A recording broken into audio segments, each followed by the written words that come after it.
Are we live? Yo, hello, chat. Are we good? Are we live? Welcome in. God bless all of you guys. Shout out to everybody here. Mojestic, EJ, Albigna, Surgeon. Guys, let's cross our fingers. Let's pray that this mic does not shut off the stream, okay? Because if it does, I might lose it. I might commit a heinous crime. I might be the world's most wanted man. I might take over for Dragon if this mic cuts out. Chat, how are we doing? God bless all of you guys. Thank you so much for being here. Hope everyone's having a great morning, day, or night, wherever you guys are. How's it going? Chat, how's the chapter? For those of you that have already read the chapter, comment down below. Drop your rating 1 to 10 for 1180.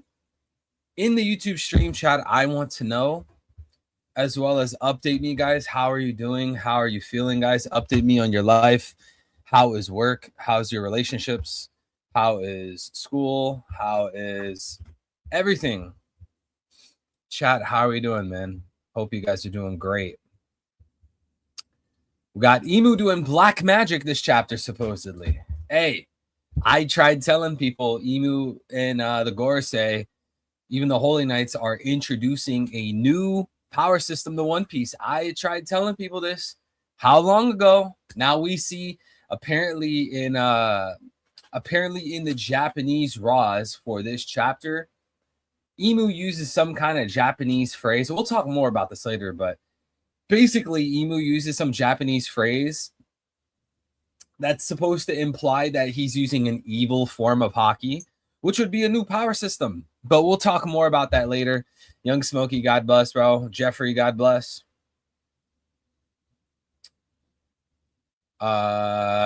One Piece CCG, God bless. Mo, God bless. Eric, God bless. Dean's Life, God bless. Abigna, God bless. Here to admit I was completely duped by at chapter and putting on my clown makeup. Oh, wait, it's AI, an AI chapter. We told you that, dude. We told you that. I've been saying that for a very long time. I've been warning you guys that they have AI programs or AI sites, like for an example, Gemini, that's able to make fake RAWs. They've been doing this for months.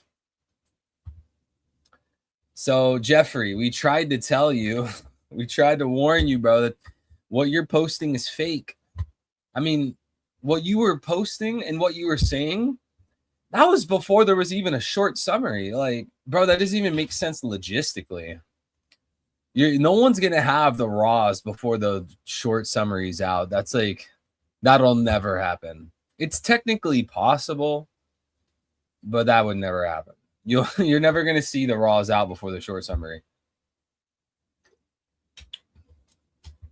Base Ragnar over Shanks plus crew. Wow. Mario, God bless, man. Chat, let's get some Emu art and put it on the screen. I wish I could use this chapter, the panels, like from this chapter on the screen. We can't. But this is the first chapter of Emu fighting, right? This is our first time seeing the unveiled, unsilhouetted Emu fighting.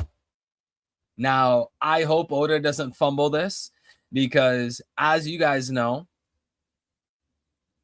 as you guys know, this was a very long-awaited moment, very hype moment. We've all been waiting decades for Emu's reveal. And, you know, some people are asking, they're saying like, hey,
All right, hello. People don't realize that the Gear 5 reveal, when we talk about it, or when fans talk about it, it's a multiple chapter thing, right? People always go on, and when they're talking about the Gear 5 reveal, they're gonna say, oh, well, the Gear 5 reveal is so much better than Emu's reveal because Luffy used Gun and he used Kaido as jump rope, and blah blah blah blah blah blah blah blah. They end up going on and explaining Gear 5 through its usage of multiple chapters. Now, that in itself is not wrong. That's not a bad thing to do. It's not wrong. It's not evil, right? But if we're going to take multiple chapters of Gear 5, it should be compared to multiple chapters of Emu. You guys get what I'm saying? So far, minus 1080, which we're about to read, if we're looking at just 1179 for now until I read the chapter, 1179, all it was the face.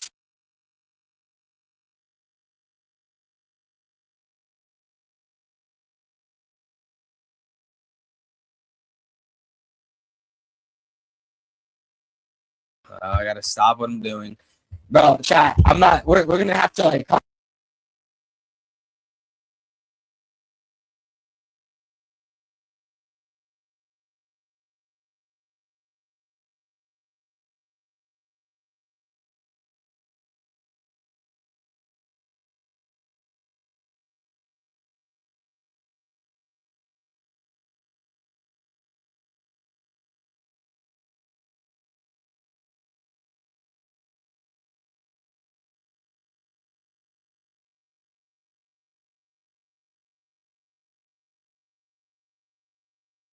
Such a waste of my time, bro.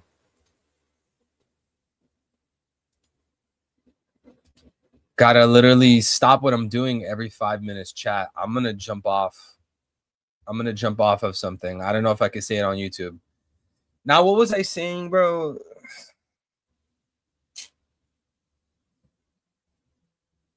I don't even remember what I was talking about. All right, whatever. Let's just start with the chapter. 1180 cover request. I don't really care about the cover request. Does Oda put anything relevant to the story in the color request chat or cover requests? Does he ever like foreshadow things? Translator note, red is omen, but the kanji parallels haki and could also be read as maki, demonic aura. Okay, so apparently the title.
Can't even finish a sentence, dude.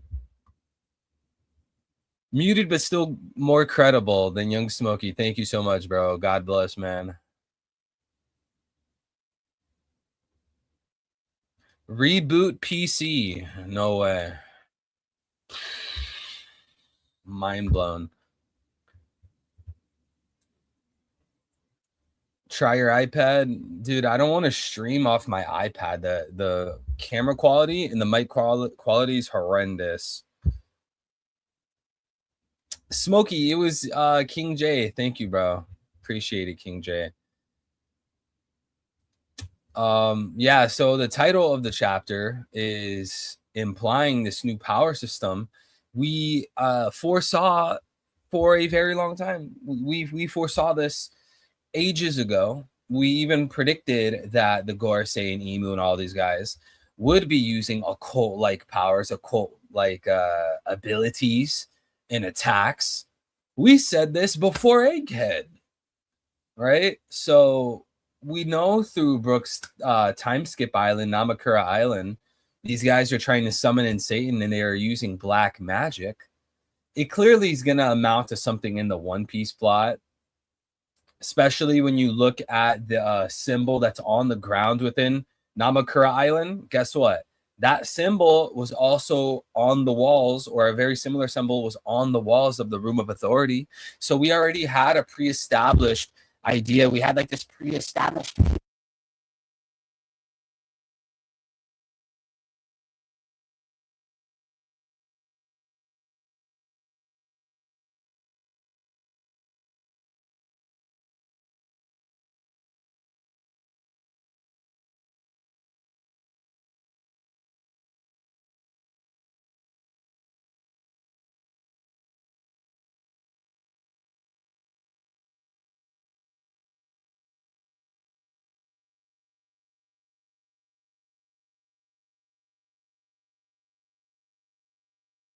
my time. Total waste of my time. Again, I don't even remember what I was saying.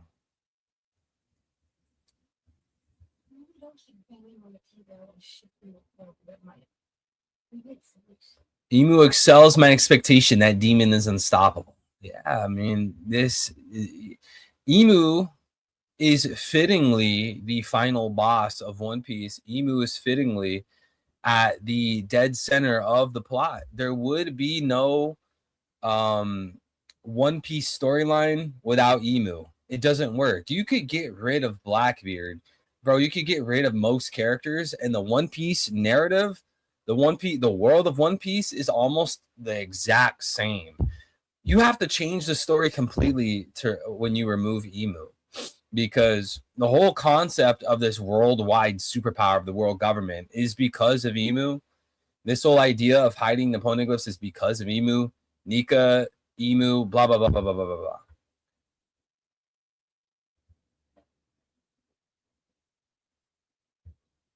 Mike is messed up. Please like the stream to cheer him up, bro.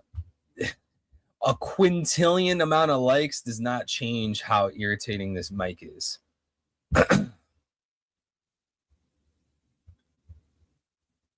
My Xbox mic does the same thing. Yeah.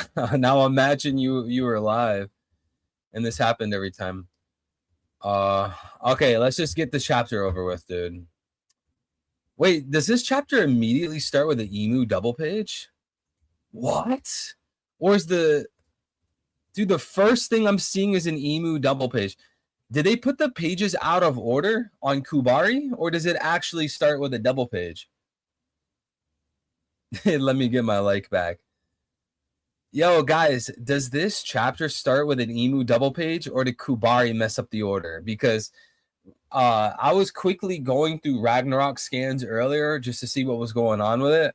And someone was saying that the pages were out of order, as well as the Reddit. Like, someone posted a chapter on Reddit and they said that the pages were out of order. So is Kubari legit? Does the chapter start with the double page? Yes. This chapter is diff. Let's go. Chapter starts with Emu. All right. Doron, doron, doron, doron. Whoa, whoa. Doron, doron, doron. So is he like the drums? You got Luffy with the drums of liberation. Is Emu with the drums of slavery? Emu's a slave owner. Whoa. Baff. Is that him vanishing from the roof? Who is the king of this who is the king of this country? Bro, it's Emu actually looks like a Naruto villain, man. Who the heck are you? This country doesn't have a king. Great one. Yo, I really hope my mic doesn't continue to cut out because I won't know unless I switch tabs. All I gotta say is Emu's lucky I'm not there. Yo, come on now. What are you doing against Emu? What are you doing against Emu? It's very clear that the Gorosei resemble Trump, Netanyahu, and the other leaders, but who could be Emu? It's very clear that the Celestial Dragons are Jays. They are the Jayish people who think that they are God's people. They're the chosen ones. They wear stupid hats. They hate the Messiah. The Jayish people, they're celestial dragons. It's the same thing. Who was the one controlling slavery in America? Oh wait, it was the Jayish people, and they turned around. And blamed the mean old Don Quixotes. Bro, you sound anti-Semitic. I don't care. Kick Emu in the knees. Attack 100 damage 0. Bro looks like Upper Moon Demon. Yeah, he kind of does. Emu is looking for Loki. Luffy's irrelevant. Nah, man. We can't act like Emu doesn't care about Joy Boy and Nika. Great one. Supapan, what are you doing, Summers? Huh? Gerd. Oh, wow. Gerd really did lose her fingers. Yo, to be honest, I don't really care that much. When we were reading the initial spoilers, the short summary, I was thinking like, oh man, did Zoro lose his fingers? Did Sanji lose his fingers? Oh, it was Gerd. Who cares? Bro, let's be honest. In 1 to 2 arcs, Gerd's going to be completely irrelevant, just like every other character in One Piece. Like, look how irrelevant.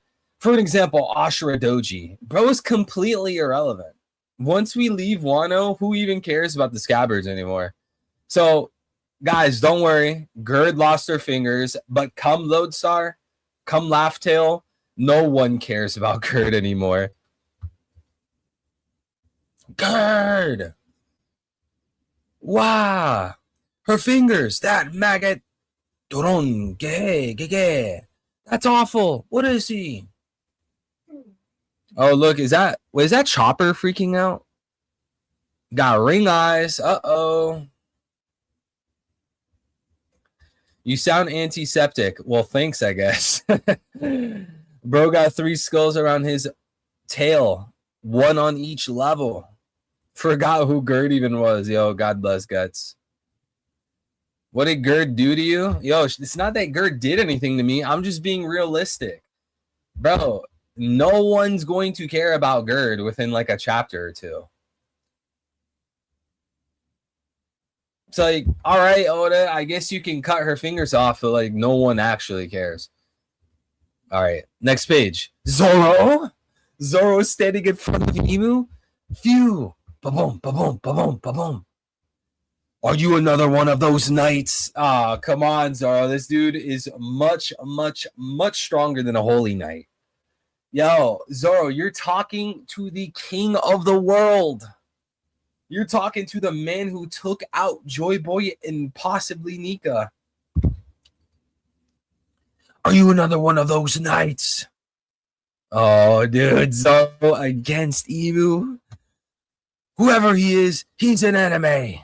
Haruden, don't. Uh-oh, Emu's gonna one-tap somebody. Someone is getting one-tapped.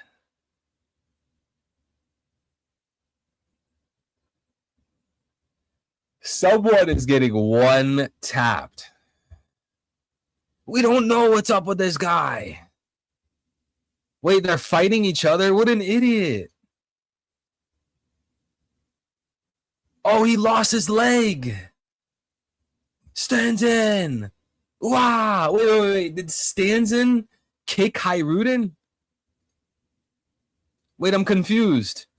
Did Stanzen kick Hiruden? Thank you so much, King J with the 40. Dr. Gerd is actually part of the Straw Hat Fleet. Yo, am I wrong for still not caring? Is Stanzen kicking Hiruden and Emu cutting his leg? I'm confused. Kick them out of the way. Dude, what is Stanzen doing? Let Hiruden attack Emu. We don't know what's up with this guy. It's good. Is this like some stupid excuse where it's like, no, Hiruden, don't hit Emu because we don't know how strong Emu is. So what then? Stand there and watch Emu? Like, bro, fight. I guarantee you that's what people are going to say. Oh, Stanzen had to kick Hiruden because if Stanzen didn't attack his own teammate, his teammate would have died. It's like, wait, so what's the alternative? That Stanzen and Hiruden just stand there? You just stand there and watch Emu? Like, what?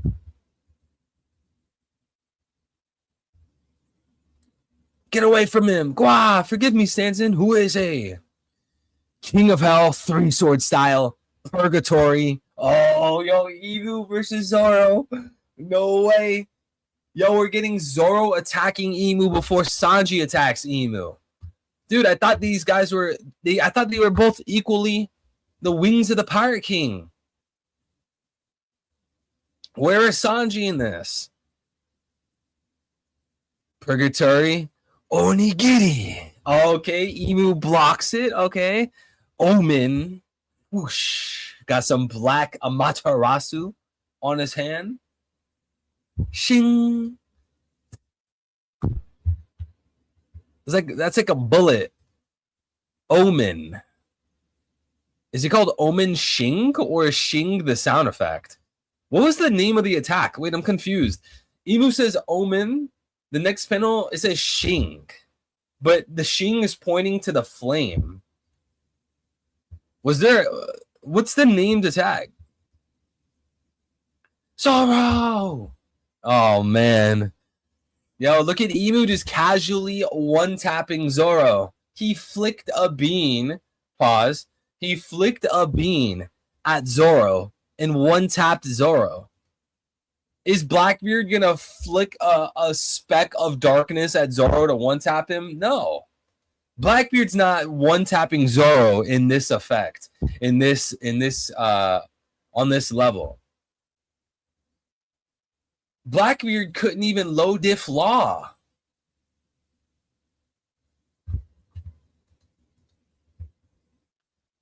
Now we got Hiruden with the axe. Okay. Now we got Emu doing some more Naruto hand signs. Look at Emu just casually using Naruto hand signs.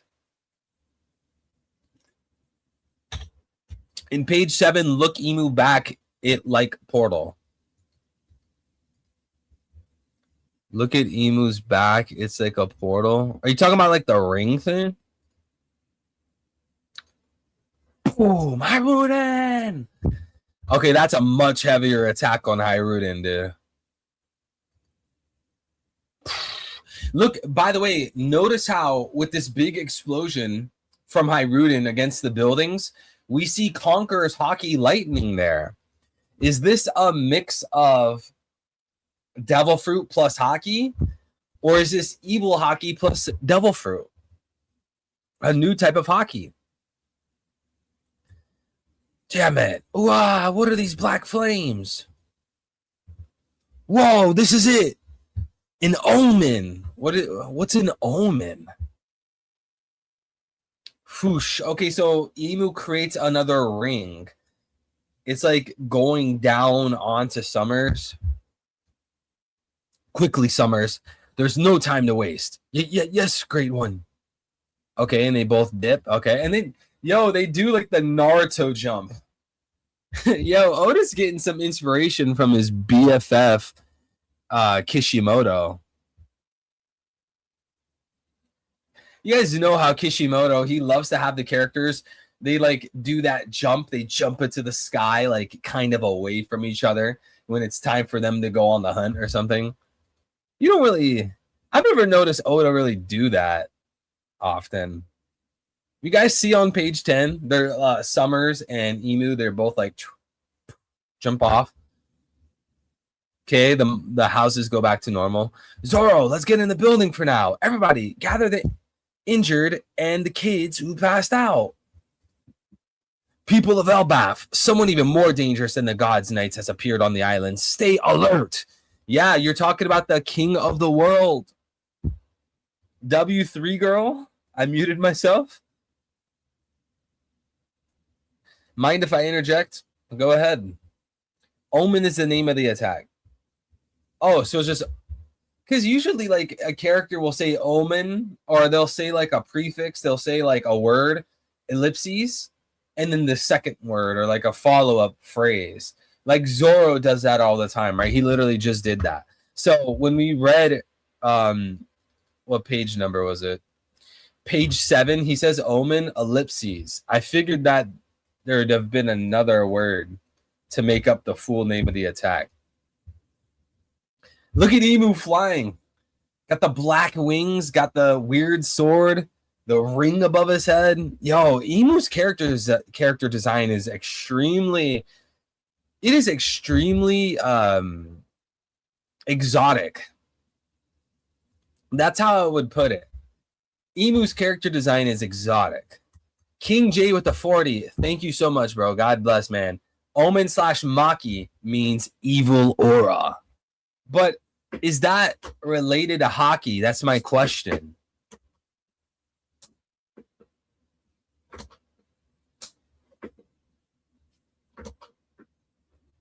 Is it related to hockey? That's my question. Thank you so much, King J. God bless you, bro.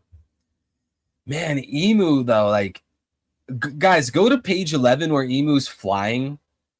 Like, this character design is completely different from, like, 99% of the cast.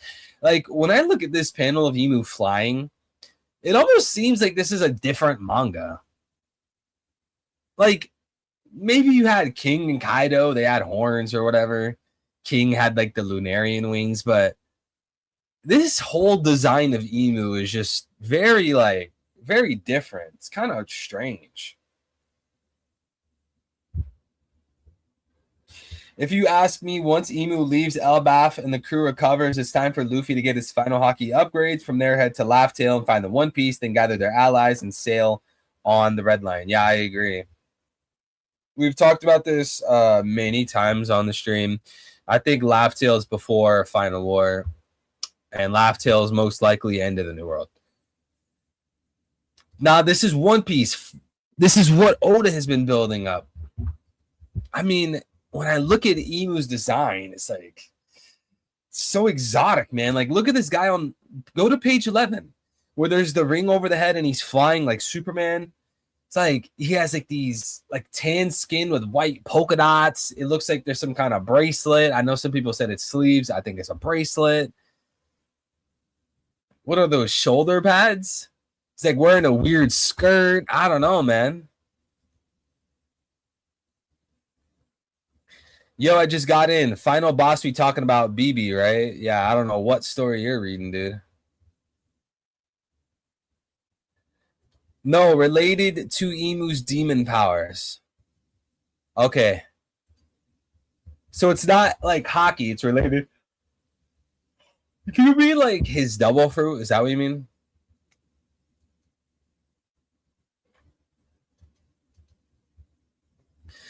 Someone else is here?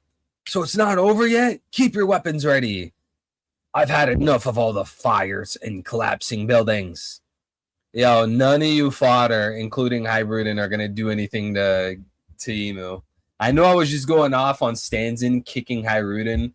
Obviously, yes, Emu with low diff Hybridin, but I just don't, like, it just feels distasteful. It's like distasteful to watch two allies fighting in the middle of a war zone. It's very stupid.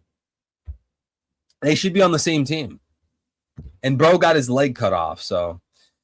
Are you disappointed with Emu's design? No, I'm not. I think Emu's design is pretty cool. I mean, when he was first revealed, I thought it was sick. I still do think it's sick. I mean, this first double page of the chapter with Emu standing there, we see his full design, the black, I don't even know what to call it, like a cloud wrapped around his legs, the demon tail, like it's an insane design.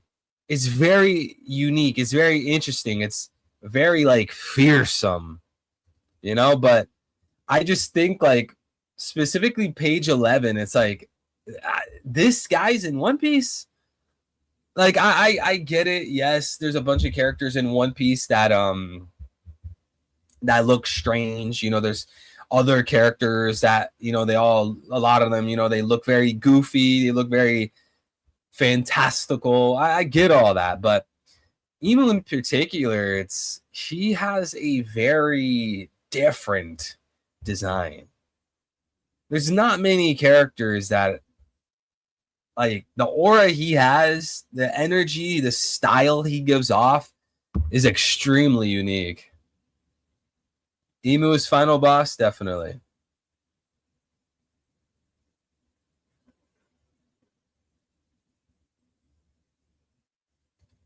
Personally, I don't like Emu's design. Looks like a try-hard edgelord.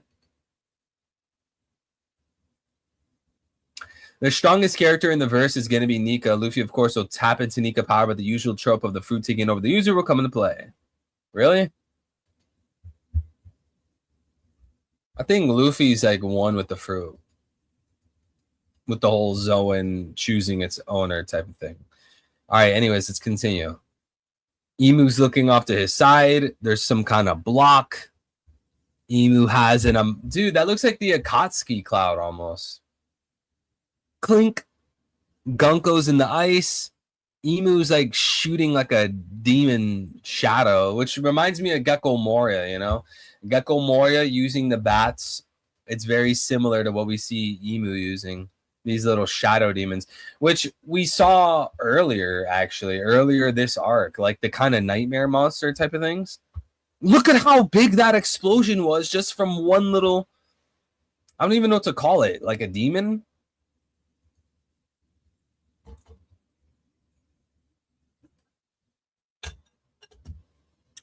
It's a lot, yeah, but then again, it's a Void Century being. I think he looks fire. What's good, Donnie Dawson? I'm ready for the Void Century flashback.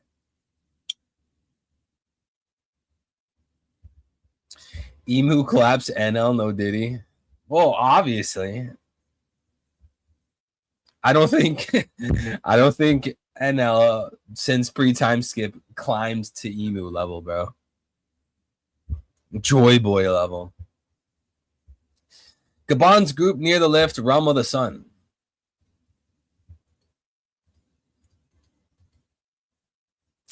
What's going on? I've never felt hockey like this before, not even on God Valley. Scopper Gabon.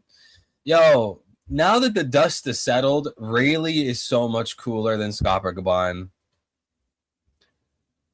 Now it's all burnt. Quit whining. This beats eating frozen food. Stock up on energy while you can. Seems like something crazy just arrived. Yeah, seems so. Ouch, hot. Squeak, squeak.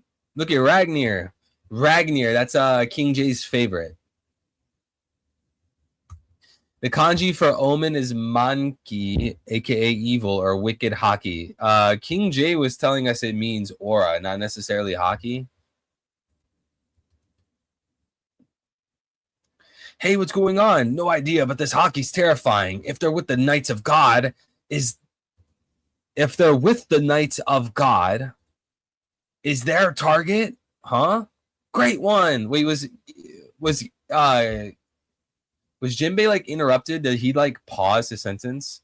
Because like that's weird wording. I think he like paused his sentence.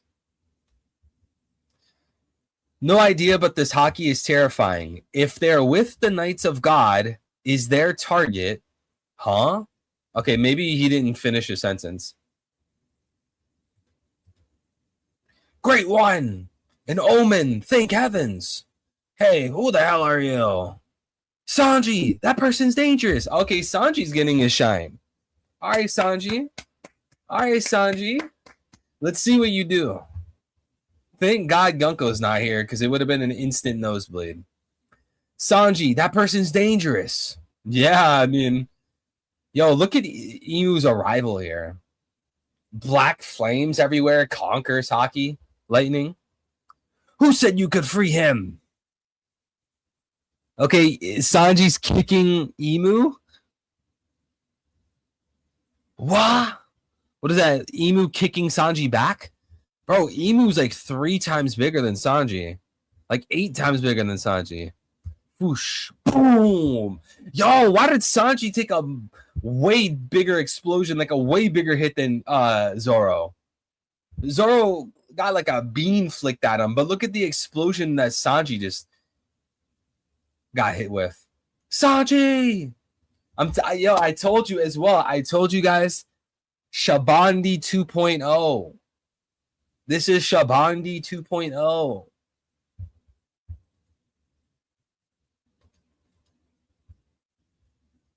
What's with the black flames? Hey, what business do you have on Elbaf? 14 years ago, Harold was killed here. I have come to find the one responsible. He was my servant. Like hell he was. Harold was my father, and more than that, he was the king of Elbaf. I'm the one you're looking for. I see. If thou had not been here, many tribulations could have been avoided.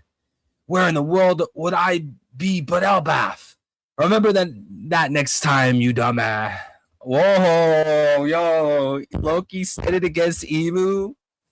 Oh, man. Yo, chat. Loki standing in front of Emu. What an insane panel. And you got lightning coming out of the sky? Bro, what?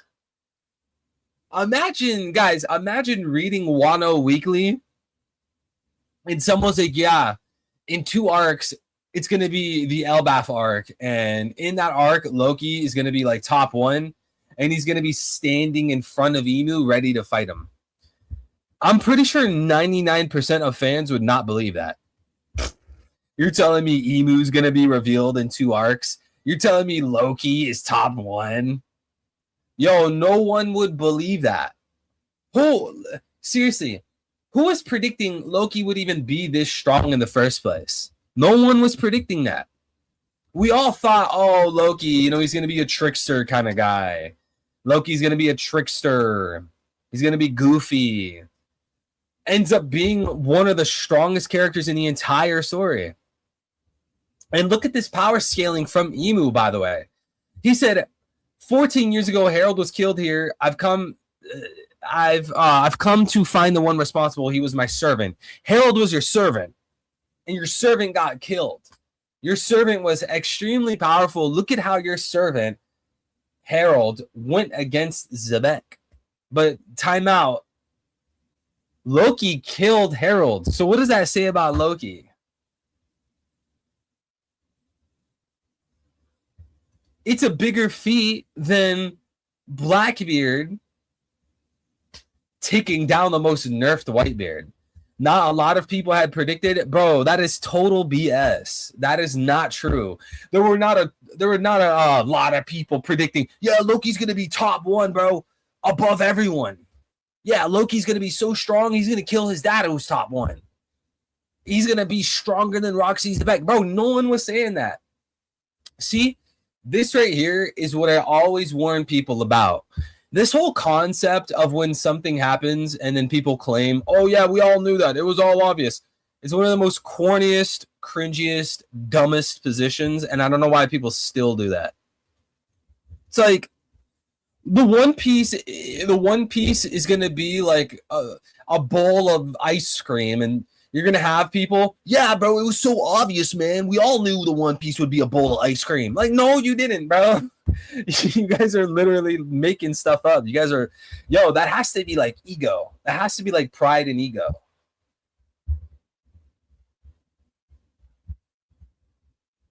Watch, Joy Boy is gonna like have orange hair, and he's gonna be using the jacket fruit, and you're gonna have some people out here. Yeah, bro, it was so obvious, man. It was so obvious, bro. A lot of people knew Joy Boy was gonna have orange hair with the jacket fruit.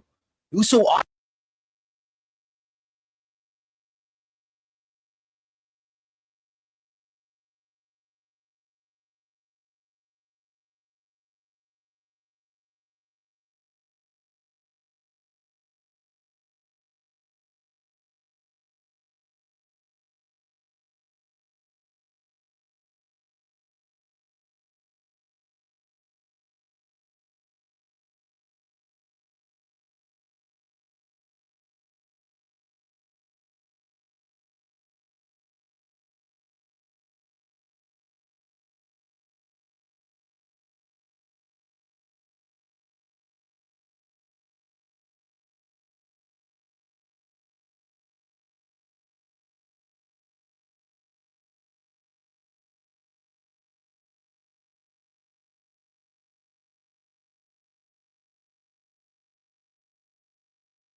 Yeah. Hey, Loki top one, man. Smokey, deal with it. You gotta figure it out, man. You have to figure it out. Come to terms with it. Look at this panel. Loki having a standoff with Emu. It's literally, guys, you know, like that one meme, the small guy standing before the huge giant with the sword in the ground. I think it's like an Elden Ring kind of thing. I almost feel like Oda and the editors chose to do that. Like, have like a play on that meme. Wait, I don't see your super chat. Where is it? Missed my super? Oh, I see it right here. King J with the 100. Thank you so much, bro. God bless. Let's see what this man has to say. Ragnar fought Nika alongside God of War. Next week, Ragnar fights Emu alongside Loki. My boy Ragnar going up against the two strongest beings in history. Yo, imagine being Shanks. You're weaker than a squirrel. Jordan, God bless.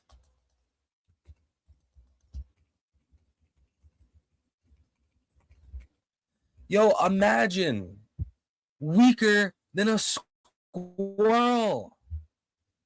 How are Shanks fans ever going to recover? Shanks fans haven't even recovered from the fact that Shanks is a swordsman and Mihawk is as strong as swordsman. They still haven't recovered. We're in 2026. They still haven't recovered. Shanks is a swordsman and Mihawk is the world's strongest swordsman. Do the math. Now, what do we have? We have a squirrel stronger than Shanks. Shanks weaker than a squirrel, cope harder. Yeah, Shanks is weaker than a squirrel. This squirrel, as King J said, was fighting alongside the God of War. Come on, dude. Fighting Nika. Can Shanks fight Nika? With one arm? Yo, if I was a Shanks stan, I would just come to terms. I'd be like, look, Shanks isn't great because he's like super strong, super powerful. Shanks is great because of his persona, what he's been through, all of his decision making, his morals. That's what I would do. If I was a Shanks fan, I'm jumping ship from the power scaling. I'm just going to say, look, Shanks is great. He doesn't need to be super strong. He doesn't need to be top one. Shanks has better morals than Mihawk. Shanks influenced the new Pirate King. Like, I love Shanks for who he is, the decisions he makes, yada, yada, yada. I'm not going to sit there and try to, like, create this whole idea that he is somehow stronger than Mihawk, stronger than a squirrel, stronger than Loki. All this Mihawk talk, yet no cosplay. Yo, all this Mihawk talk, and you guys still can't respond. Laugh all you want. Laugh all you want. You guys can't respond to such a simple syllogism. Shanks is a swordsman. Mihawk is the world's strongest swordsman. Therefore, Mihawk is stronger than Shanks. You guys will do anything except refute the syllogism. I even put it into a syllogism. Literally, you guys refuse to respond. You guys will say, oh, you're not cosplaying as Mihawk. Oh, you're meat riding Mihawk. Oh, you're hating on Shanks. Bro, can you guys just respond to the argument? Shanks is a swordsman. Mihawk is the world's strongest swordsman, right? It's only two premises. Therefore, Mihawk over Shanks. Look, chat, for those of you watching, these guys will never respond. They'll never respond to the syllogism. I could try to make some random vague argument, then it's hard to refute, it's hard to respond. I'm putting it in black and white. See? Look, read the chat. Everybody, you guys are catching it in 4K. Read the chat. Look how no one's responding. No one is responding. No one has responded. No one has responded. Look, pure copium. How is that copium? That's not a response, young Smokey. Get in this call, Smokey. I'm tearing you to shreds. I'm tearing you to shreds. Get in this open mic call right now. Link is in the stream chat.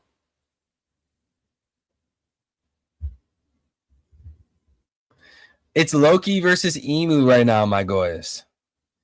Evil's favorite word, syllogism, has appeared. It's not my favorite word. It's an actual form of discussion. It's a form of argumentation. You know, it's an actual argument. It's an actual way of discussing. It's a way of speaking. And that's how we should be operating rather than, oh, that's pure copium. That's not an argument, young Smokey. That's not an argument. Get in this call. Guys, we're going to switch to open mic here in a few minutes, okay? Eli, God bless, bro. Eddie knows that they both lose the boa. Karu, God bless, man. Goat Hawk always gets disrespected. Okay, well, these guys can't respond to such a simple argument. There's literally two premises and one conclusion. It's so simple. Shanks' strongest attacks might not involve a sword. Oh my gosh. Okay, can you prove that? Demonstrate that for us. Demonstrate it. Because I demonstrated my part. I can demonstrate how Shanks is a swordsman. I can demonstrate that Mihawk is world's strongest swordsman. Okay? I have a sound argument.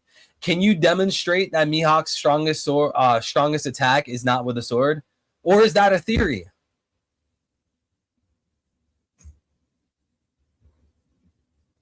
I'll bet $100 Shanks has a non-sword named attacks proving he's not only a swordsman. Okay, so you can't prove it. You have to bet. You have to bet that it's going to be revealed in the future. Okay, so you lose then. Dude, you can't refute an argument, refute a syllogism based off of a hypothetical that, like, maybe this is true in the future. That's not how it works. What if he doesn't have an attack, like a super strong, powerful top one attack without a sword? Well, what would that attack even be? A punch? Like, I don't get it. See, told you, chat. I told you, none of these guys will ever respond. They're all just gonna give like some weird cope rebuttals, some like random arguments. Not even arguments. Just like schizo talk. I told you, chat, none of these guys will actually respond. Shanks is a swordsman. Mihawk is the world's strongest swordsman. Two different premises. Conclusion meaning Mihawk is stronger than Shanks. And all they could say, oh, well, my response to that is that Shanks is still over Mihawk. Dude.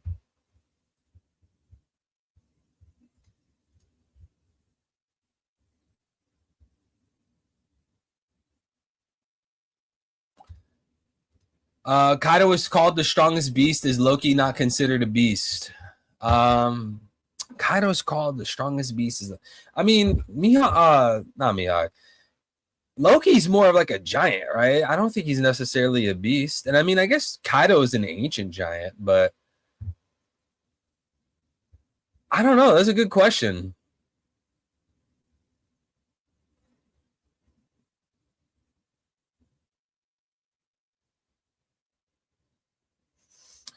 I think titles in One Piece are just unchallenged and are propaganda for the world government. What is calling Zoro or what is calling Kaido the world's strongest creature gonna do for the world government? How does that even follow? These titles don't mean anything? Okay, now yo, King J, are you seeing this right now? Now we have people abandoning titles in general. They're abandoning titles in general just because of what it's showing to Shanks. Yo, if you have to bite the bullet like that to be consistent, I mean, it's better than nothing. It's better than nothing.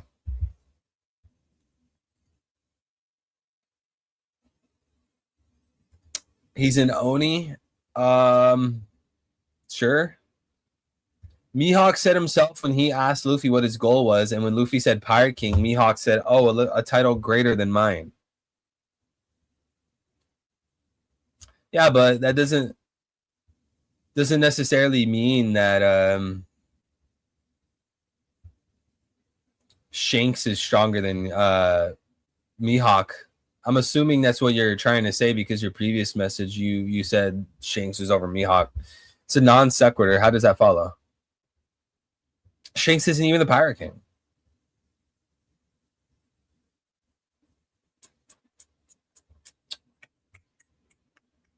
Kaido isn't the strongest creature. Correct translation says people say Kaido is the strongest creature.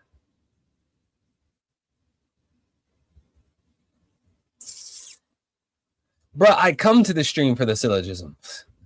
So based on your facts, Kaido's a stronger creature than Loki. Mihawk was struggling against Vista. Oh my gosh. Yo, King J, can we put this to bed for like the 100th time? Go pull out those King J, you know exactly which panels I'm talking about. I like how the chapter goes from weakest to strongest for the people who fought Emu. Weakest to strongest. Wait. Are you putting Sanji above Zoro? Time out. There's no way you're putting Sanji above Zoro.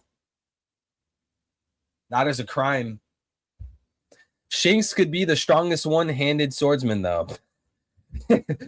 Are we making up a new role, a new title? We got to power scale people based off the amount of arms they have? Oh my goodness. None of us can say who's stronger, Mihawk or Shanks. We never seen them fight. Yeah, guys, we can never really say who's stronger, freaking Mancherry or Kaido, because we never saw them fight.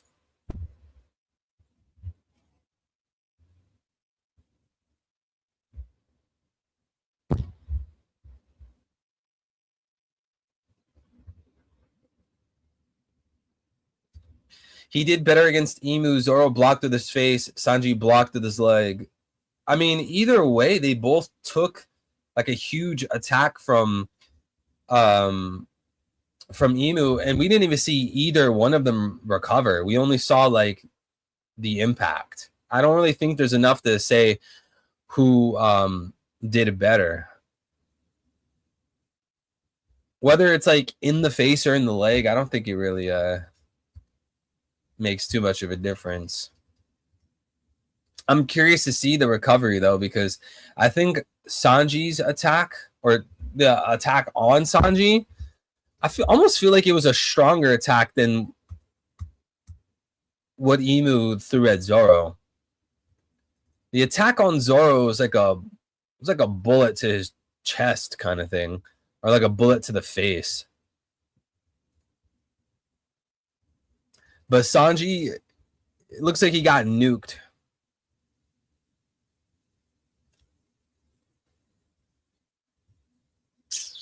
Shanks over Mihawk. Shanks clashed with Whitebeard and Mihawk couldn't touch him. I rest my case.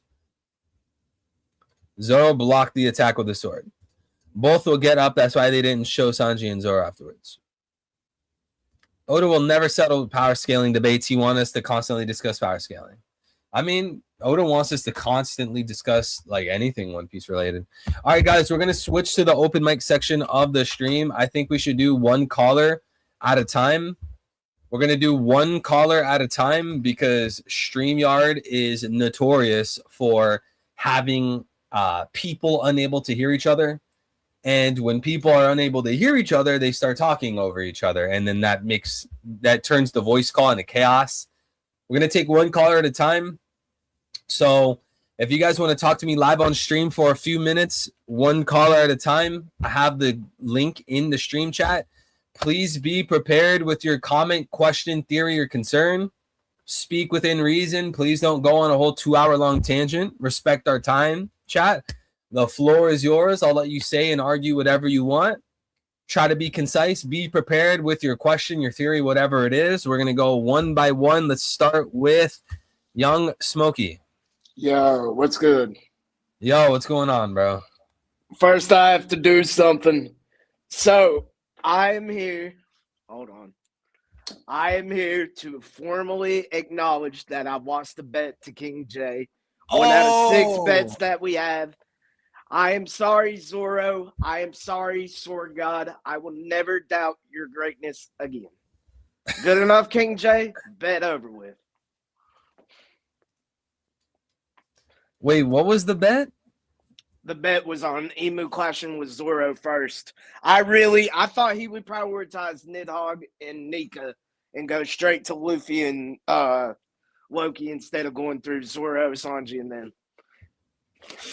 That's my dumbass fault for not realizing that Zoro was right there. I mean, I knew he was close, but I didn't think. I thought Emu would fly over. Yeah. Oh So, man, you know what? I respect you for admitting the L. yeah, I took it out. I respect it. Hey, one thing about me is when I make a bet, I don't win. I'm a man of my word. Fair enough. King J said fair enough. All right, cool. Now, what is it you want to talk about? Well, what are your thoughts on the chapter? Oh, I love it. I love it. By the way, I was going to bring this up, but I'm sure you've seen people talking about this already. If you go to the panel where Zoro and Emu are fighting, when he pulls up on him or when he does the Omen attack, if you look really, really carefully, you'll find the numbers 460. And 460 relates to a chapter with Enel that is called Conquest of the Dawn. Conquest of the Dawn. Yeah, I saw people, they were circling the 460. I saw tweets of that, but I don't see the 460 right now. Yeah, it's very hard to see, but trust me, it's there. It's hard to see. And I can't, if you were like right beside me and I pulled up the panel, I could show you exactly where it was. So what do you think that's for? Like, what is Oda trying to say? Right now, my preliminary guess is just to connect Emu and its similarity, because Doflamingo, Enel, and Emu are the only three characters that have come out and said, "I am a god." You know? Yeah. So maybe similarities there, and then the other similarities I noticed is the three skulls. Is that on his belt or his pants or whatever? Yeah, it's like his belt or something like that. Yeah, that just made me think of Blackbeard. Oh, I didn't even realize that. I didn't even think about that. The Jolly Roger. Okay, so do you think there's a connection between Emu and Blackbeard? Is it like a Davy Jones thing or something? Yeah, okay, so I don't know, like, specifically with Blackbeard himself, other than the fact that Emu hated Zebek, but, like, I definitely think Emu is connected with both of the D clans, Davy and Nika. Both of the D clans, Davy and Nika. Wait, what? Nika is in a different clan? Both factions. All are D's, but different factions. You got the side that's like Nika, Joy Boy, Roger, Garp, and then you got the side that's like Blackbeard, Teach, and Davy Jones himself. Okay. So, wait, you think that maybe Emu was in the D clan or Emu is in the D clan? Is that what you're saying? No. I think he's connected to it, but I don't think he's in it. How could he be connected to it? That is a good question. I do not know. This is just me going off my gut. Elijah said unholy trinity. There you go. Like, I'm open to any ideas. If you have better ideas than I do, please let me know. I don't know. Because I don't know. I feel like it's too early. I don't know enough. You know? Wait, do you remember how? You remember how, like, a few streams ago, I guess it was last stream, we were looking at the mark on Emu's hand, and I went and I was looking at the panels of the Alabasta tomb. Are you talking about the eye? But I do remember us talking about that a few streams ago, because I think I missed the last one. Maybe it was a few streams ago. Because, hold on, let me put it on the screen. You and I were looking for that eye thing, and it was pissing us off because we couldn't find it. Yeah, but you see here in the Alabasta tomb, I'm actually wondering if this kind of horn thing, I have it on the screen right now, if this has something to do with the 3 skulls on Emu's belt. Well, what's under the big eye? There's like 3 little circles or whatever. Yeah, it's like some kind of like Tomoe thing. Ah, I see. Yeah, maybe that actually could mean something. Actually, the problem is with Emu, the horns are like downwards on the skull. It's weird. And I know why emus goes up and it curls and then it goes up, right? Yeah, but I'm talking about the skulls on emus belt. Oh, and it's even more strange because the skulls on emu's belt, like they're stitched on. Like, did he take the scalp off or something? Wouldn't that be crazy if that was like 3 skulls from 3 other different races? Yeah, it would be. Because right now, I'm feeling like Emu is an amalgamation of all the races, like in his design. He's tall like a buccaneer. He's built like a Lunarian, plus the wings. Well, what's really curious, what has me curious, is again those skulls on Emu's pants. If you guys look right here at this image, they're stitched on. Why the hell do these skulls have stitches? Is that a normal thing in One Piece?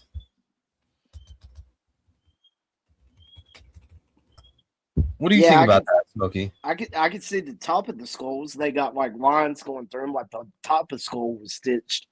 Yeah, is that what you're talking about? Yeah. I have no clue, dude. That's a good catch. Oh, you know what it is? I'll tell you right now. Emu is like one of the dudes from Get Out. I remember how in Get Out they were trying to like do the brain surgery. Yeah. Oh, yeah, I remember that. Emu has going on. So Emu's just doing brain surgery on his victims. Yeah, on the Lunarians. Yeah. On his own people. Yeah, which is crazy. He caused the genocide of his own people. King J showed me the 460. You're right. It's when Zoro's having a standoff with Emu. I think it's like the first panel. Okay. Yeah, see? He ate the brains. All right. Anything else you want to share with us? Nah, I just wanted to really just make good on my bet because I said I would. Hey, shout out to Smokey. We're going to keep going forwards with the callers in the open mic. If you guys want to join the open mic, share your comments, questions, serious concerns. The link is in the text chat. And maybe we'll circle back to Smokey if there's extra time. Jabril, what's going on, bro? Hello? Mo, join the call, man. Hey, what's going on, Jabril? We were talking about that Shanks theory, that Shanks thing earlier. I got a couple things about that. Let's hear it. Wasn't Mihawk said to Shanks that I'm not gonna fight you no more because you lost your arm? Bro, you are on some beep boop bop beep beep boop bop beep boop bop. What? Can you hear me? Okay, I hear you. Was it Mihawk said to Shanks that I won't fight you no more because you lost your arm?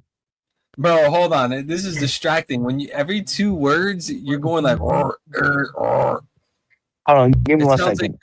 It sounds like you're possessed, dude. Give me 1 second. Bro, Jabril got Domi reversied and he's in the call. Okay, can you hear me now?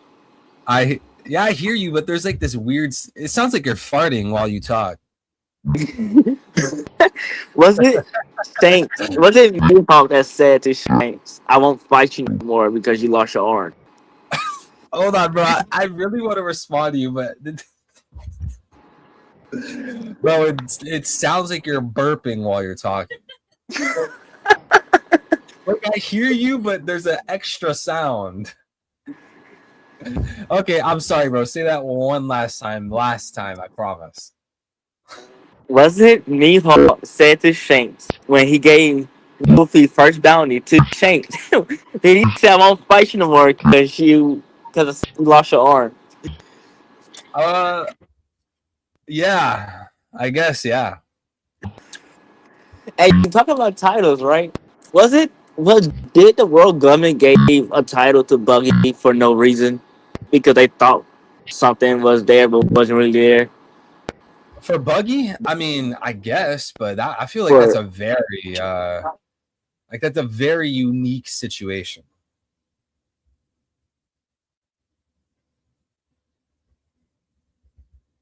Like I think Buggy having a title is it's like radically different from what, like every other character having a title. Like wouldn't you agree, for an example, let's just use an example, wouldn't you agree Roger's title is way more justified than Buggy's title? yeah. I'm sorry, but continue with your point though. No, I was just saying that who gave Mihawk that title? Was it the world government or was it the people around him?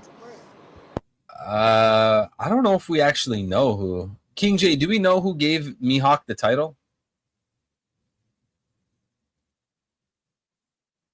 I actually don't know, J bro. That's a good question. But I do know that they say Mihawk was famous even prior to Roger's execution. Oh, okay. That's all. That's all. That's all I got. All right. Well, I appreciate the input. I don't know, Gabriel, if they ever said who gave him the title. I mean, maybe we would presume the world government acknowledged him as that, or maybe Big News Morgans acknowledged him as that. You also got to take into account Mihawk has been a warlord for a very long time. So it would make sense that the world government would tolerate calling him or having people call him the world's strongest swordsman, being that he was in an alliance with them at a point. Maybe if Mihawk was always an op, maybe they wouldn't want to tolerate him being named the world's strongest swordsman. Maybe they would want to give it to a Holy Knight or I don't know, someone else. You know what I mean? But the case is that Mihawk was a warlord. So, you know, he was technically assisting the One Piece world government. Does that make sense? Yeah, that makes sense. That makes sense a lot. But I'm still like saying like if the titles, because I know people were saying that titles don't mean shit no more. If titles don't mean, okay. Well, no, I'm not saying that because titles do mean something because the Yonko means something now and stuff. But I'm not gonna lie, J bro. I think this whole idea that the titles mean nothing and they're useless, it's just cope coming from angry Shanks fans. I'm gonna be honest, bro. Not even Shanks fans, Shanks stands. Because I would call myself a Shanks fan. I like Shanks. I think Shanks has a much better persona than Mihawk. But if they fought, I don't know if I could really say that Shanks is winning, you know, but that doesn't mean that, I don't know, Shanks is boring or like Shanks is a bad dude or whatever. I think Shanks is one of the best characters in One Piece. It's like Bon Clay, right? I'll use this as an example to make it more clear. I think Bon Clay is one of the greatest characters. Ivankov, one of the best characters ever in One Piece. I love Ivankov and Bon Clay. Those are phenomenal characters. But would I put them above Kaido? Why would I put them above Kaido? That doesn't mean I don't like them. Doesn't mean I think they suck or that they're like evil people. You know what I mean? That's how I feel about it. That's how I see it personally.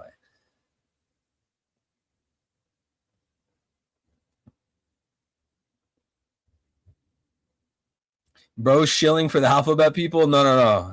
Don't get it twisted. I'm not shilling for the alphabet gang. I am not Rainbow Squad. I'm not Alphabet Gang. I don't do any of that.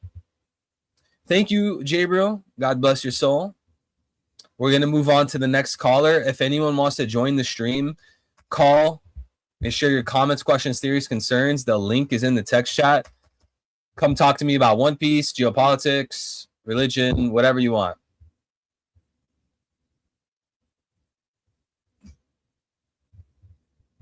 All right, let's get Big Vincent in the call. What's up, my guy? Yo, what's going on, bro? Hmm, it's hard to tell. I've had a roller coaster of a week. Finally had a chance to sit down. Are you okay, man? Physically, yes.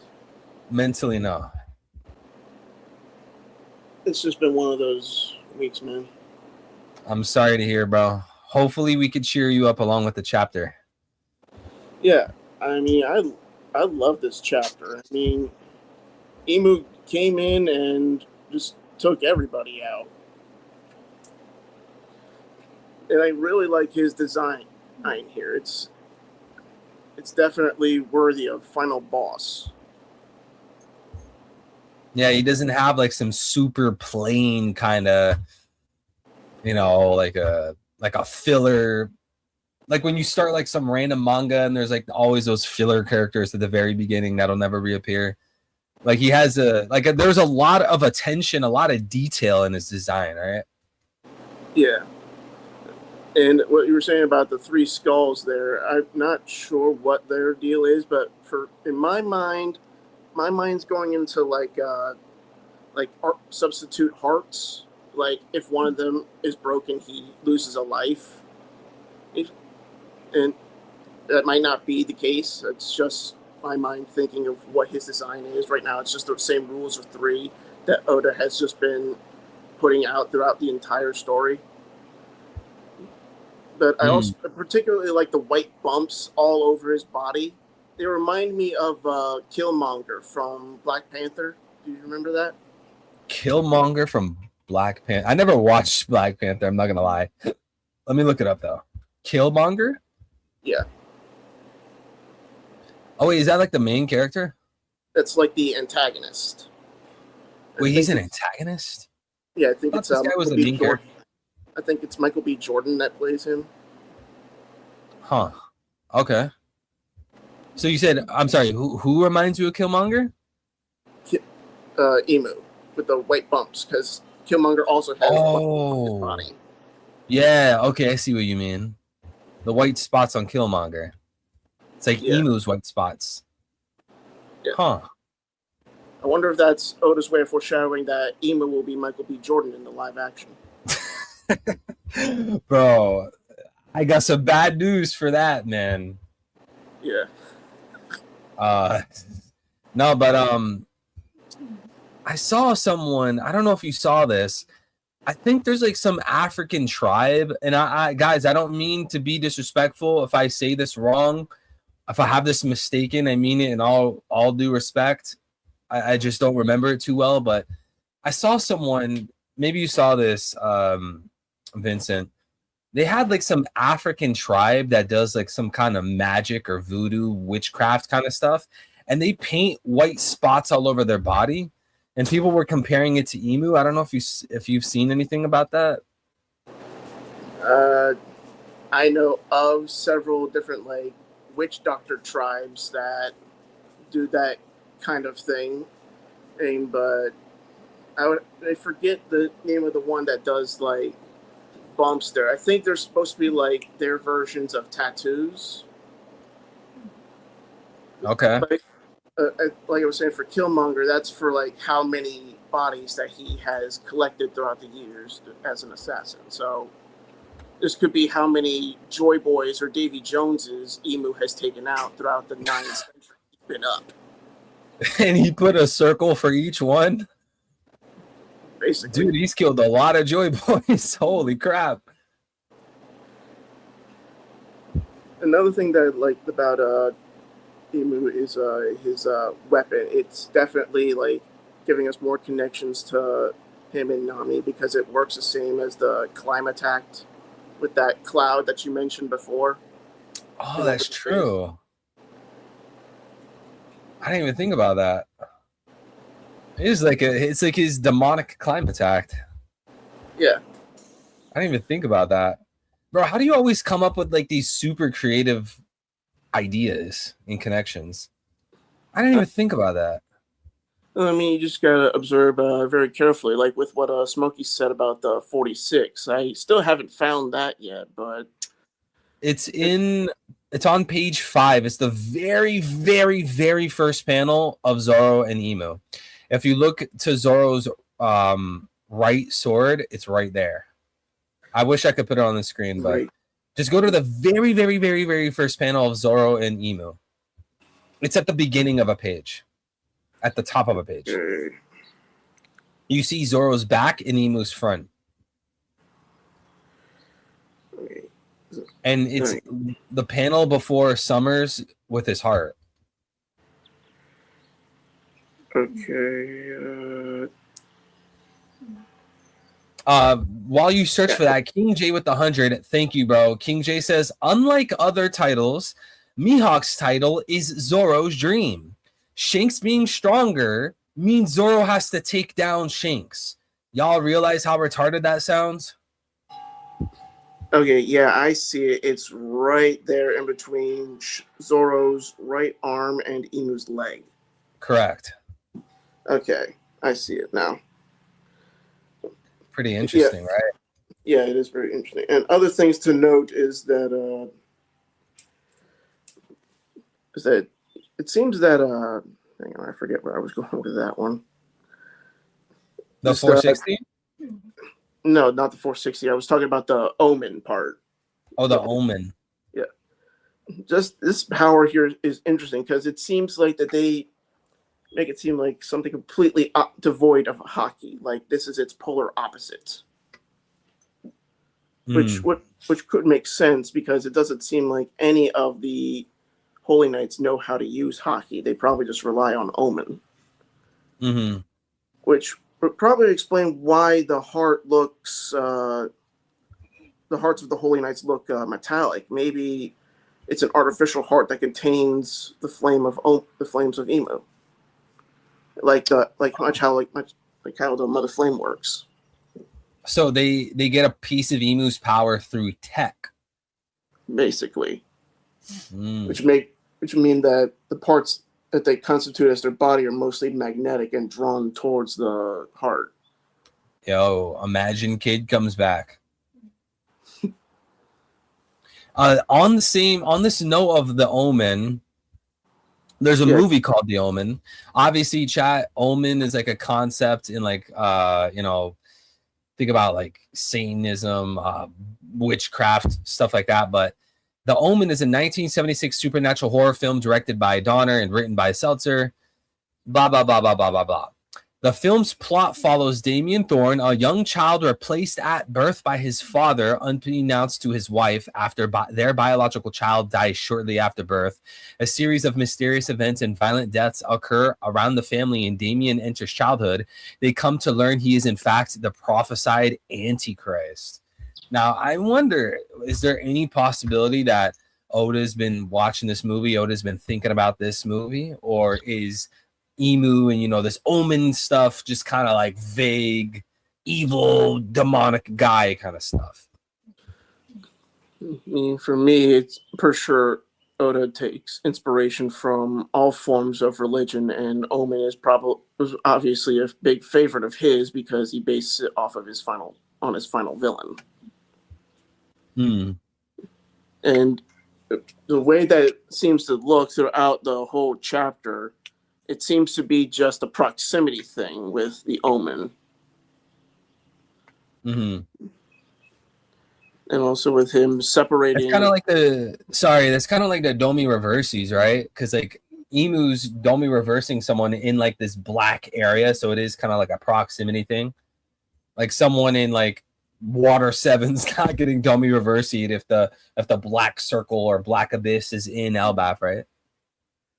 I mean, not unless the Domi reversed person goes home, because it's probably like a zombie virus. Like once it spreads, it's unavoidable. The only way to get them back is to kill. Only this kind of nerfs that, since killing them doesn't seem to do much except reverse the change. Okay. I just mainly said did you have anything to? I wanted to double check. Did you have anything to say about King J's super chat? I don't know if you wanted to comment on that. Oh,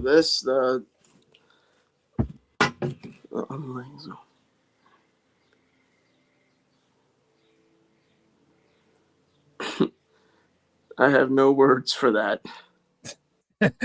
Yo, what is All I the will say quote from the is- Sanji fans? All I'll say is I am proud of my boy Loki this chapter. Yes, sir. For being number one on Straw Hat, for stepping up. Hey, I have to be honest.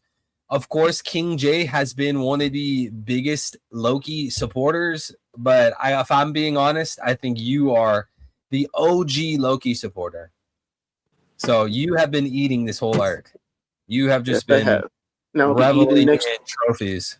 and I'll be eating next week too when we see Emu versus Loki, Oh, two dude. kings of the world clashing for supremacy. Dude, this fight? Is this not going to be Ragnarok? This is going to probably be the best fight throughout Oda's recent years. This I'm might hoping- be better. I'm sorry. This might be better than the Zebek fight of God Valley. This could top Kaido versus Gear 5 Luffy. Yeah, I mean, Kaido versus Gear 5 Luffy, I don't think was. Okay, maybe. I don't know. It was. Opinion. No, but I'm saying I agree with you. I get your premise, but I was just saying, like, Maybe man, I even- kind of wish that fight was better. What about Dofi versus Gear 4 Luffy? That was a good fight. Well, don't get me wrong. The Gear 5, I love Gear 5. You know, the goofiness, jump rope. I liked all that, but I felt like there's some more oomph that could have been there. But regardless, anyways, I agree. Like, could be one of the greatest fights in the entire story. And I mean, they might split this country. They might split Elbaf physically. They like split it in half. This might be like a Ragnarok situation. Maybe not the whole One Piece planet breaks into two different planets, but maybe, you know, like they cut Elbaf in half. Maybe there's a huge crater in Elbaf or something. Like, you know, extreme damage. Because think about the damage of, for an example, Dressrosa. That was only Gear 4 Luffy and Doflamingo and Birdcage, and it wrecked like the whole island. So could you imagine the destruction of Emu versus Loki? Well, I'm expecting a big old Omen-sized fire slash attack that not only cuts like Loki down, but like takes out the tree too behind him. Yeah, the tree's got to go. Because I forget, I believe they're still in the Sun Realm, so that would only just cut off the astral world or the heaven world or above, which we still know nothing about. And after this, I doubt we ever will. Mm-hmm. Also, to note, I think it was described somewhere else, but Emu is probably about as big as Whitebeard was. Like he's probably the same size as Whitebeard, if not a little taller. I don't know, man. Part of me, like, I just look at Emu and I'm like, yo, your scaling is just wacky, like every other character. You know, I think, like, don't get me wrong, like, Oda's gonna make the giants be like giants, but I find that, like, Oda's height scaling, I feel like you can't take it too seriously. I mean, I don't think you can either. I mean, before we still haven't seen him like transform into his devil fruit form yet, so he might be bigger than Loki. That's a good point, actually. So you believe this is his base form? I believe this is his base form because I mean, you can tell he's hiding the wings through his Omen, or maybe they become his cape. I'm not sure. He doesn't look like he's wearing it as he's flying. So maybe the cape is his wings. Wait, that's a good point. Let me actually. Yeah, actually, I don't think the cape is there. Cape's there while he's flying, because there's multiple panels where we could see, like, multiple angles of him flying. I don't see the cape. That's a good point. Huh.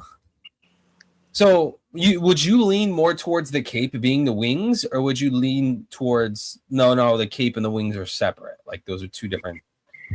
Well, if we remember from the last chapter when he was transforming out of his silhouette form, we saw wings like the first to come out. So maybe his whole silhouette were actually his wings and like a He was just wrapping ooze, himself like in a cocoon. yeah, it was like a ooze that just reconstituted around him and made his silhouette. I don't know if it made him smaller or not, but he definitely looked smaller in the silhouette. King J said in the last panel, or in the panel, Emu kicks Sanji. We can see Emu is as large as Whitebeard. So it seems that King J is agreeing with you. Let me see. Yeah, I mean, and Emu's it looks like taller. Sorry. Go ahead. I was just gonna say, it looks like he also hits Sanji with his own Diable Jambe. Just copied his attack. I mean, who better to use a devil move than the actual devil? Yeah, I mean, Ifrit Jambe. Isn't that like demon, like devil kick or something like that? Devil, I forgot what it is. I believe so. All right. Sorry. No, it's all good, bro. Go ahead. I was about to say, is my time up? Yeah, but if you are still here after our next 2 callers, then we can circle back. Cool. All right. Thanks for having you, Vincent. It's always an absolute pleasure chopping it up with you. Guys, can we get a round of applause for Vincent? This guy's always raising some great points, some great knowledge for the channel, for the stream, guys. Round of applause for the one and only Vincent. And keep him in your prayers, guys. Keep him in your prayers. What's going on, Seki? Johan, God bless. Zdeco, God bless. Eli, God bless. All right, our next caller is going to be Mets. Our next caller after that's going to be Mo. Make sure you guys like the stream, do all that YouTube stuff, blah, blah, blah. Like, comment, subscribe, blah, blah, blah. Noti bell so you don't miss future streams. All right, Mets, what's going on, bro? Hey, man. I mean, if this is, we know that the Straw Hats are going to get basically butchered here. An L taken just as bad, if not worse, than Sabaody. Okay, yeah, I agree. Now, before I was, weeks ago, maybe like 5-10 chapters ago, I was unsure what was going to happen this arc, but Emu's here. I agree with you. They're cooked. Now, after Emu's time limit runs out, he's about to, I'd say that after he gets through Loki, Nami, Jinbei, Frankie, and Robin and Chopper try to intervene. No use. About to kill Luffy. The time limit runs out and he has to leave. At which point, what was the name of the Roger pirate that's still on Elbaf? Scopper Gaban. Scopper will basically teach Luffy, Zoro, Sanji, and maybe Usopp on how to peak their observation and Conqueror's Hockeys. I know we've only Jinbei? Yeah, and maybe Jinbei, but I know we've only seen Usopp use observation and observation alone, right? Having said that, they still need a bit of a training period, like maybe a few months they'll learn it. Then on their way to Laugh Tale, they find the One Piece. Luffy gets his full power upgrade because I think the other half of Joy Boy's Conqueror's Hockey, tying that knot, is the treasure at Laugh Tale, which is why Roger never pulled it. This is going to be like a worldwide hockey blast? Yeah, similar to what happened at Egghead. That's interesting. So like a stronger form? Yeah. So then once Luffy absorbs that, he's got the whole understanding of what's going down. And then he backtracks, gathering every ally from both. As personally, I think he should gather allies from not just the East Blue, but from Paradise and in the New World. Gather their full strength and sail on the Red Line. And I would be laughing my ass off if Oda goes Tolkien on it and has Luffy, even though this is not within his intelligence or vocabulary to say, and I quote, Let the Lord of the cursed land come forth. Let justice be done upon him. I don't know. Luffy might be a little too brain dead for that, but I get what you're saying on that. I wouldn't be too surprised that on the way to Laugh Tale, he bumps into Kobe. They bring Sword up to speed, and when Kobe and most of Sword have the scales ripped off their eyes of, are you kidding me? We've been working for the devil himself the whole time? Well, if that's the case, then we fucking quit. Pardon my mouth. Are you? No, it's okay. So you're more in the position that Sword is pro world government? Current Sword. Because I ask because I'm of the position that they're anti-world government. I'm of the persuasion that they are Marines that believe the Marines should exist, like there are bad pirates, but it's being abused through bad world government. So I'm asking you, it's more of a middle of the road approach. I mean, I get your point, but they still swore themselves to the government in one way or another, regardless if they're honest pirates and wicked Marines. But having said that, once Luffy and crew bring Sword up to speed, that's going to be the nail in the coffin where they basically say, we quit. Are you open to that happening after Laugh Tale? I could see it happening after Laugh Tale, but with the trajectory of the way Sword's going, it's probably they're going to run into each other before Laugh Tale. Towards the end of the New World? What are they doing in the end of the New World? Well, remember, the rescue operation on Hachinosu. I guess so. I'm trying to get Garp. Maybe they run into... It's before Lodestar, and by proxy, before Laugh Tale. Okay, fair enough. Okay. So it could be a situation, Luffy versus Blackbeard. Okay, Garp, my grandpa's there. Oh, wait, Sword's here. Right. Fair enough. Okay, I can see that. So then you would kind of have Sword on the Allies side. Right. Okay. And this would be gearing up towards Final War? Yeah, I mean, even certain Marine vice admirals who are skeptical but might believe, like, for example, near the end of Egghead, Vice Admiral Doberman questioned Saturn's orders and by proxy questioned Imu's orders, and he got punished for it. So maybe with what's going on, he might lead some other vice admirals who might believe Vegapunk's declaration and by proxy are constantly questioning the world government's demands. Like, I could even see Fujitora joining this group of Marines, saying, you know what? Screw this. If we're working for the devil himself, then I fucking quit. Yeah, no, don't worry, Mets. I totally understand where you're coming from. My only fear, and I'm not necessarily saying you're doing this, but my only fear is too many people defecting, because sooner or later, the let's say the allies would be way bigger than the enemies. You know, I feel like it has to be at least a little even, or even more. I'm just saying a small number of Marines, not many of them from the main branch. So maybe like one admiral at max? Like one admiral at max? Yeah, one major admiral, a couple of vice admirals, and several dozen subordinates. But definitely not like a majority or anything like that. Correct. Okay. And they would join the Allies side in this next world war against the world government? Yes. And you believe that Akainu will actually stay through to the end on pro-Marine, pro-world government? What is the basic tool that seculars use to draw away Christians? Dogma, fanatical doctrine.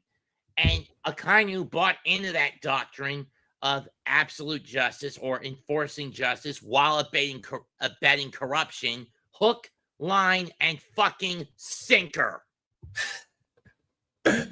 Yeah, I mean, he's definitely... You said what? And the same thing goes for Rikugu, although I think he should have been called Midoriushi. Yeah, I mean, I don't know, man. Akainu, I don't know. Who's worse, actually? Green Bull or Green Bull or Akainu?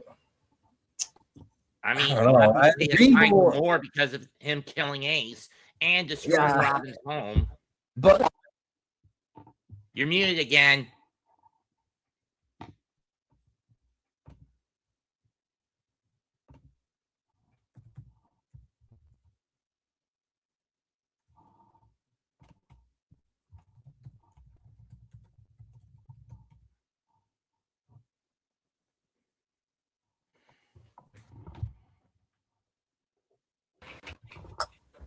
We're good. okay, so the thing is with Green Bull, he's a total bootlicker, and that's what I hate it the most. Yeah, Akainu led to the death. I guess he killed Ace, but this whole bootlicker thing from Green Bull is just that gets under my skin even more. I can understand that, but I mean, granted, what's worse, the ass kisser or the one who abets the ass kissing? I say it's the one who abets it, and that's Akainu. Okay, I see what you're saying. Okay, so basically, to summarize, Luffy's gonna run into Sword, catch them up to speed. Sword is pro Straw Hat, and then this leads into Final War. Right. I mean, Okay. other Admiral. I mean, I could see Smoker joining, Fujitora joining. Smoker. I mean, think about it. He's as far back as Alabasta. He's always had a reason to butt heads with the elders. Remember? Yeah, he is kind of like a Fujitora like phenotype, right? Mm-hmm. It's like, yo, I'm a Marine, but I hate like Garp, Fujitora, Smoker. They're kind of the similar vein, right? Oh, hold on.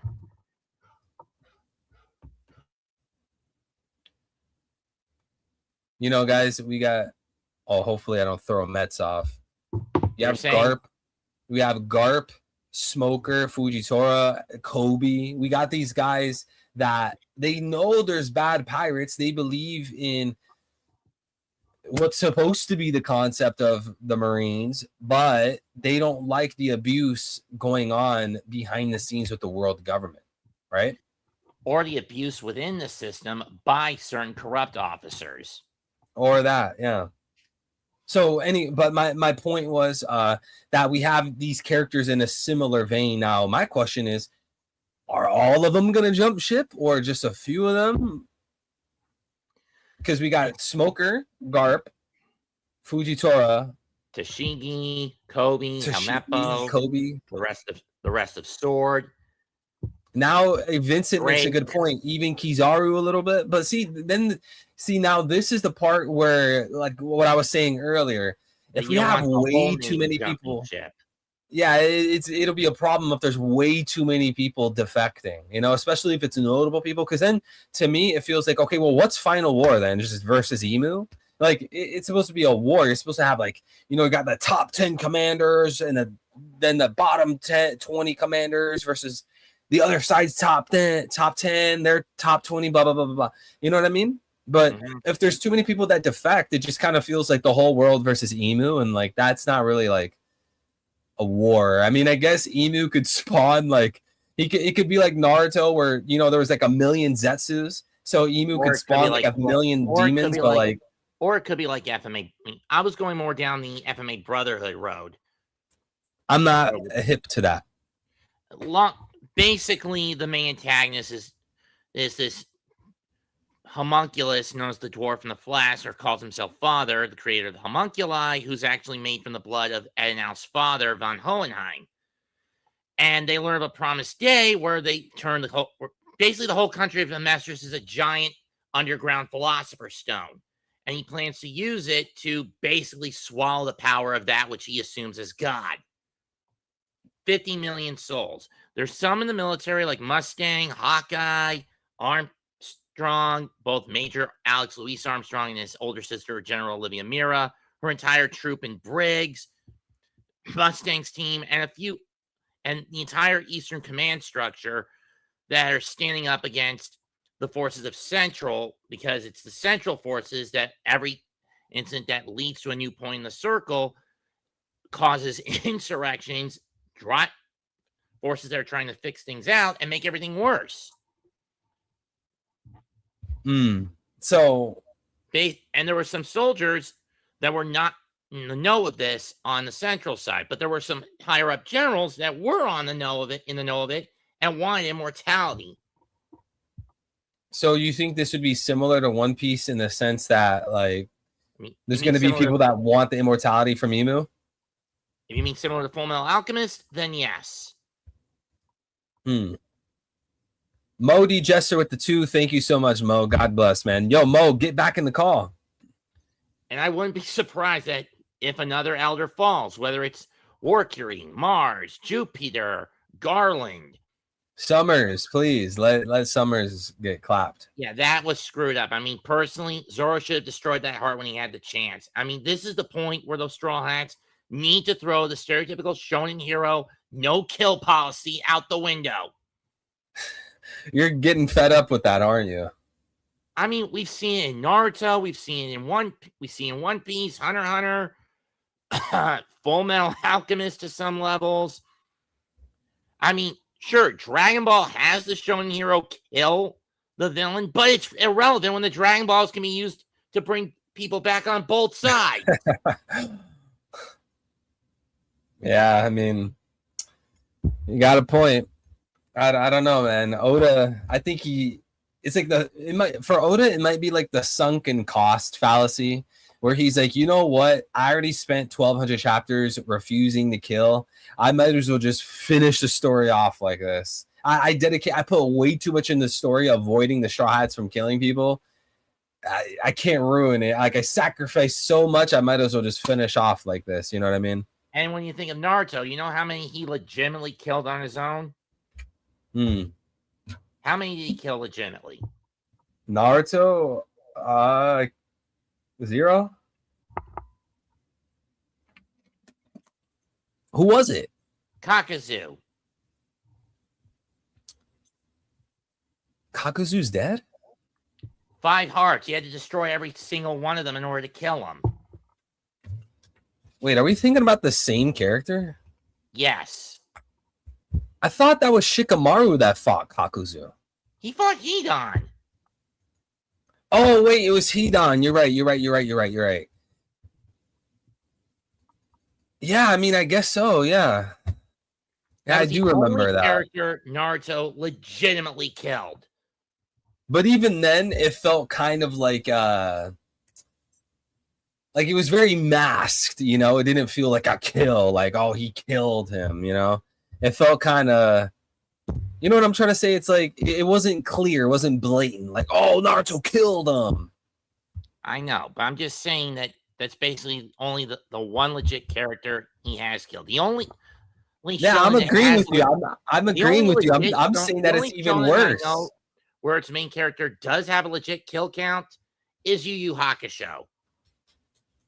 How many kills is that? Quite a number if you look at demons, and 1 human if you count Sensui. Even if Yusuke wasn't in control of it at the time. All right. Is there any last thing you want to share with us, Mets, before we go? I'm just hoping that by the end of this year or next, the story finishes up. Nah, bro. There's only 34 chapters a year. You think One Piece will end within like 40 chapters? Not, or even 60? I'm just saying it's gone on long enough. I mean, it's been 30 years since this thing started. I get where you're coming from, bro. But I think Final War, it has to be at least, minimum, like absolute minimum, like 75. If I'm going crazy, like 50, but that's over a year. I'm just saying, Oda better not screw the pooch the way Kishimoto did with the 4th war arc. Yeah, I agree. I hope so. All right. Thank you, Mets, brother. God bless you, man. Hope to have you back again soon. Thank you for sharing. We're gonna, guys, we're probably gonna get one more caller, I'm thinking. What do you mean? What about Neji? Do you believe Naruto killed Neji? I don't think that counts. Are you saying that Naruto killed Neji? Muted? Yo, Young Smokey, you're not fooling me. Oda still needs to continue One Piece? Of course. Yo, Big Mo. Yo, What's going on, bro? what's up, bro? I just gotta say, what the fuck was that with Jabril, bro? I gotta get that out the way real He was quick. like burping in the middle of a sentence. Nah, that ass. But hold on, is my camera? I'm trying to put on my camera on real quick. Oh, You're not trying to be another Tiante. Beyonce, nah, bro. I'm trying to reveal myself. Hey, let's go. So I cut the dreads off. Oh, why? Bro, I don't know. You had to just start fresh. It's a fresh start. Yeah. But Yeah, people are gonna be asking for your skincare routine, bro. Skincare. Now They'll be like, yo, bro, what's your skincare routine? Yo, chat, look at this man. He's glowing. But I gotta say is Usopp, that's my boy. So oh my, here we go again, okay. Bro. You know what Scott Gabon said? Scott Gabon said, this is what he said. He said there's another Straw Hat that has Conqueror's Haki, and it's Usopp. Bro, it's right? not Usopp, man. So yes, it is, bro. Yes, it is, bro. And everybody's saying everybody's heading on Usopp. Usopp ain't gonna do shit. And Elbaf, your mom doesn't like you. All right. Bro, it's obviously Sanji, and I hate Sanji. I love Sanji, but you don't think it's obviously Sanji, bro? No, it's not. Sanji doesn't fit a Conqueror Haki. Like his goals, like find all blue. That shit don't fit. Kingly ambition doesn't fit. Usopp fits that, bro, perfectly. Brave warrior of the sea. Eddie, come on, bro. Eddie, come on. Bro, I don't ever want to hear someone tell me ever again, bro, you hate Sanji. Listen to Mo right now, guys. He's saying Sanji will not have Conquerors and it'll be Sanji Usopp. will not have It don't make sense, bro. It don't. He doesn't need Conqueror's Haki. He's already strong. Usopp needs it, and Usopp also gonna get Ragnar as well. Usopp gonna get Conqueror's Haki, Ragnar, and guess what? He rage baited the king of the world, so that's also like a top 5 feat in the world, like in One Piece. Like, come on, what we doing, bro? And also, Usopp defeats Shanks, Mihawk. Well, after Elbaf, he beats. He's in that monster trio now. He's gonna be stronger than Jinbei. Like, what we doing, bro? Bro, Sanji is a wing of the Pirate King. You're telling me he doesn't need Conqueror's Haki, but this bozo Usopp does? Yes, Usopp is gonna get Conquerors, bro. It makes sense. It's not gonna be Sanji. Okay. Sanji doesn't fit a Conqueror. But Usopp does? Yes. Oh, Well, after Elbaf, after Elbaf, bro. It's Lord gonna have mercy on my soul. bro, fuck you, Smokey, bro. Like, look at it, they hating, bro. Like, this is why your mom doesn't love y'all, bro. This is why, bro. Like, shit like this, bro. Bro, what were you? Are you high? Usopp, no, I'm not, bro. Usopp's gonna get conquered, bro. Like, bro, I know I sound delusional right now, but wait till end of Elbaf. I know I sound delusional, right? Usopp is gonna get his shine, bro. Real shit. Okay, but listen. I think to throw Sanji under the bus for pro Usopp, I think that's wild. Couldn't you at least say, all right, just because Sanji gets Conqueror's Haki, that doesn't mean Usopp can't. Don't you think like that's more reasonable? Like Sanji and Usopp get Conquerors, but you're saying no Sanji won't. Sanji's not getting Conqueror's Haki, bro. It's not happening, bro. Bro, what? That's why his ass got beat up by Emu in today's chapter, bro. And guess what Usopp did? He rage baited the king of the world. Sanji's not doing that. Luffy's not doing that. So Sanji being a wing of the Pirate King, being the prince, right, is irrelevant. He's not getting Conqueror's Haki. Fuck no. But Usopp is getting Conqueror's Haki because he rage baits people. The king of the world, like nobody's doing that, bro. He called Emo a bitch. He called Emo a bitch, and Usopp's gonna get Conquerors. Not only that, but he's gonna get stronger observation Haki as well. I forgot who brought up the training arc for the strats, whatever. I forgot who brought it up, but hey, Usopp is gonna train Usopp, bro. And guess what? Usopp's gonna be the one with Conqueror's Haki, bro. It makes sense, bro. Thank you. What's his name? Macaulay Jordan. Bro. Like, yeah, he's speaking facts. I'm at a loss for words. I'm not gonna lie, bro. I know I sound delusional right now, but it makes sense, bro. Like, wait till end of Elbaf, bro. I've been putting let me ask you something. What's up? Okay, let me ask you something. let's say, right? Let's just say hypothetically, this might not even happen, but let me just see where your head is at. Let's say we leave Elbaf, the arc ends, blah, blah, blah, blah, blah. Usopp didn't get a new weapon. He didn't get a new fruit. He didn't get new hockey, nothing. What then? What would you say to that? What would you say if Usopp got nothing this arc? He's going to get it at the end of One Piece. If it's not this arc, he's going to get it at the end of One Piece. Simple as that. And also, Usopp's going to fight Van Augur. He's going to need Ragnar and Conquerors and advanced observation hockey to beat Van Augur. He's going to beat Van Augur, bro. It's going to happen, bro. Okay, you know what? You're actually making a half decent point there, because I don't know how Usopp's going to clear the gap between him and Van Augur. Exactly, bro. Van Augur's like what, top 5 strongest in the Blackbeard Pirates. So Usopp's going to fight Van Augur. Yeah, that's destined to happen. It's going to happen. So he's going to beat him with that fucking Ragnar. He's going to beat belt to ass with that hammer, bro. Real shit, bro. He's going to put belt to ass on Van Augur, bro. Like, nobody like that shit. Nobody likes that motherfucker, bro. That warp fruit's overrated as shit, bro. Overrated? I think it's pretty OP, man. It's like Law. But guess who's gonna defeat him though? Usopp. See that you should have hopped to the Van Augur stuff first, because I think that's a good point to latch on when we talk about the gap between Van Augur and Usopp. Technically speaking, Usopp versus Van Augur is only a theory. I think it's a very obvious, plausible theory. But if you latch onto that, then you could discuss like how is Usopp gonna fill the gap between him and Van Augur without some significant power up. So what would that power up be? I think if you approach the Usopp situation, this is just my opinion, but if you approach the Usopp situation through this lane, I feel like it's a fair argument, bro. There's gonna have to be something, even if it's not Conquerors. It could be like some crazy advanced observation, or like some double fruit. But I don't know. He's going to get Conquerors. Eddie, it's going to happen. It's not going to be Sanji. Okay, so what? When if Usopp got Conquerors hockey, what do you see from this? Do you think he's going to be like staring people down like a Shanks kind of thing and knock people out, or do you think it's going to be? And guess what? He did it, bro. And guess what? And Wano, I know it was Big Mom's hockey that was doing that, but it's kind of like that foreshadowing. Like, remember Usopp's walking down the hallway and the Kaido soldiers were falling down from Big Mom's hockey, but I know what you're talking about. Yeah, right. Come on, like, bro, it's going. So you're saying that was a foreshadow, bro? Smokey, he's going to get Conquerors, bro. Chill out, bro. Okay, so but with Usopp, you think he's gonna be if he got Conquerors hockey, he's gonna use it in every different way? Like, you think he's gonna be knocking people out with a death stare? You think he's gonna be infusing his hammer with Conquerors hockey? Like, how is he gonna use Conquerors? 1,000,000%, bro. This is what Usopp does, bro.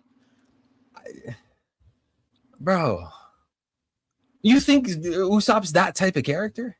Like, giving someone a death stare? Usopp's gonna be stronger than Jinbei. He's gonna be okay, now, bro. He's gonna be stronger than Jinbei for sure. Not, I don't know about Sanji and Zoro, but he's gonna be stronger than Jinbei. I'm at a loss for words, man. I don't know what to say, bro. Usopp's gonna get Conquerors. He's gonna get advanced observation hockey. He's gonna get Ragnar. I don't know how he's gonna get it, but he's gonna get it. Trust the process. Yeah, for sure. I'm sorry, Mo, but I'm gonna let Smokey and Vincent have a word with you.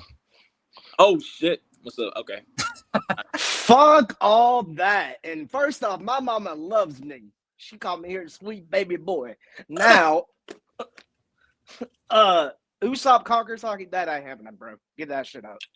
Like, bro, I mean, I might be dumb with the Shanks and Mihawk shit, but wow. For arrogance. Wow. Wait, you said you might be dumb? If Usopp having Conquerors hockey make way more sense than Sanji having Conquerors hockey. Bro, in what way does that make more sense? It's up there with Zoro. He does not need Conquerors hockey. He'll be all right. Usopp needs it. Not Jinbei. Sanji's supposed to be the one kind of character aside from Mihawk that's supposed to be neck and neck with Zoro. Zoro having Conquerors hockey without Sanji having Conquerors hockey is a huge lopside in favor of Zoro. Oh, so can I say something? Can I say something? Go ahead. Realistically, when you bring up the Van Augur argument, holy shit. Van Augur argument. Argument. Anyways, when you bring that up, you do make a legit point. All jokes aside, Usopp needs something to face Van Auger. I agree. What it will be, I do not know. He's going to beat belts who has that Ragnar hammer. That's what's going to happen. That's what's Ragnar, bro. bro. It's not working. These fuck ass planks are not working. These green beans, they're not working. They're not working against Van Auger. Okay, but okay, wait. I agree. These green beans are stupid.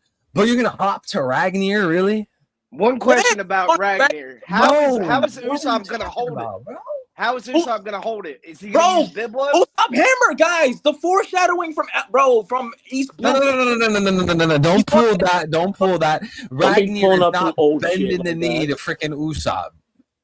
Logistically, Ragnar weighs like 100,000 tons. How is Usopp gonna hold it without getting Biblo's help? Bro, it's Usopp. It's Usopp.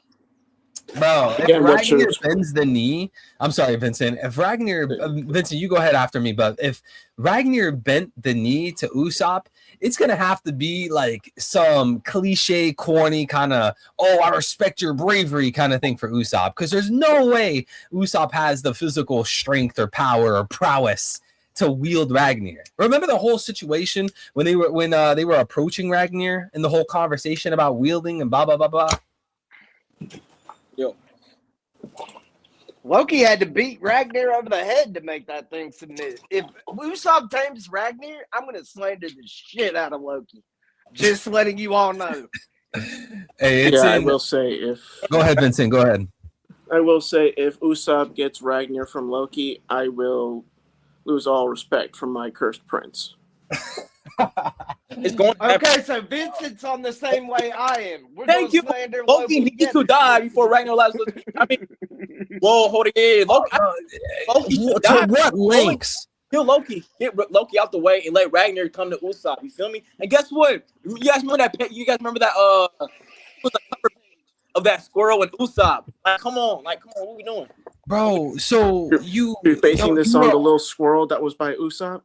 Yeah, that's bro. Come on, that's look at that. Oda's trying to tell y'all something like, "Hey, Usopp's gonna get." Yo, you are on the finest crack rock, because you're trying to go from, you're willing to say Loki's going to die for the sake of Usopp getting this power up.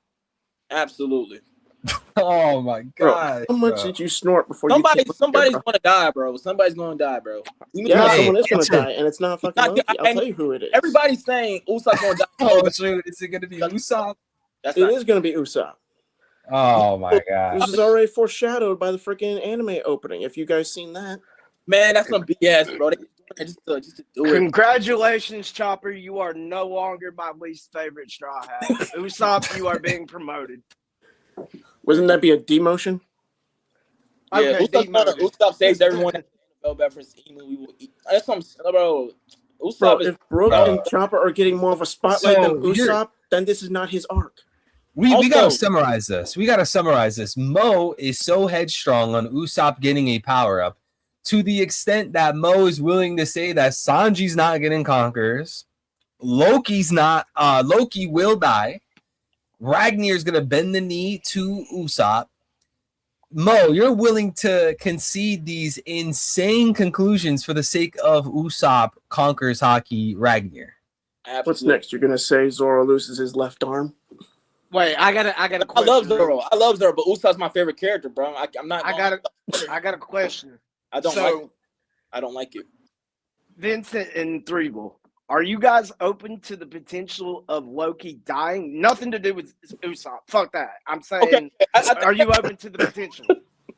Nothing to do with Usopp. I'm just asking the question. I don't know, man. Emu, bro. I honestly, if Loki and Emu have a serious fight, for real, it's possible that Emu's winning. It's possible that Emu kills Loki.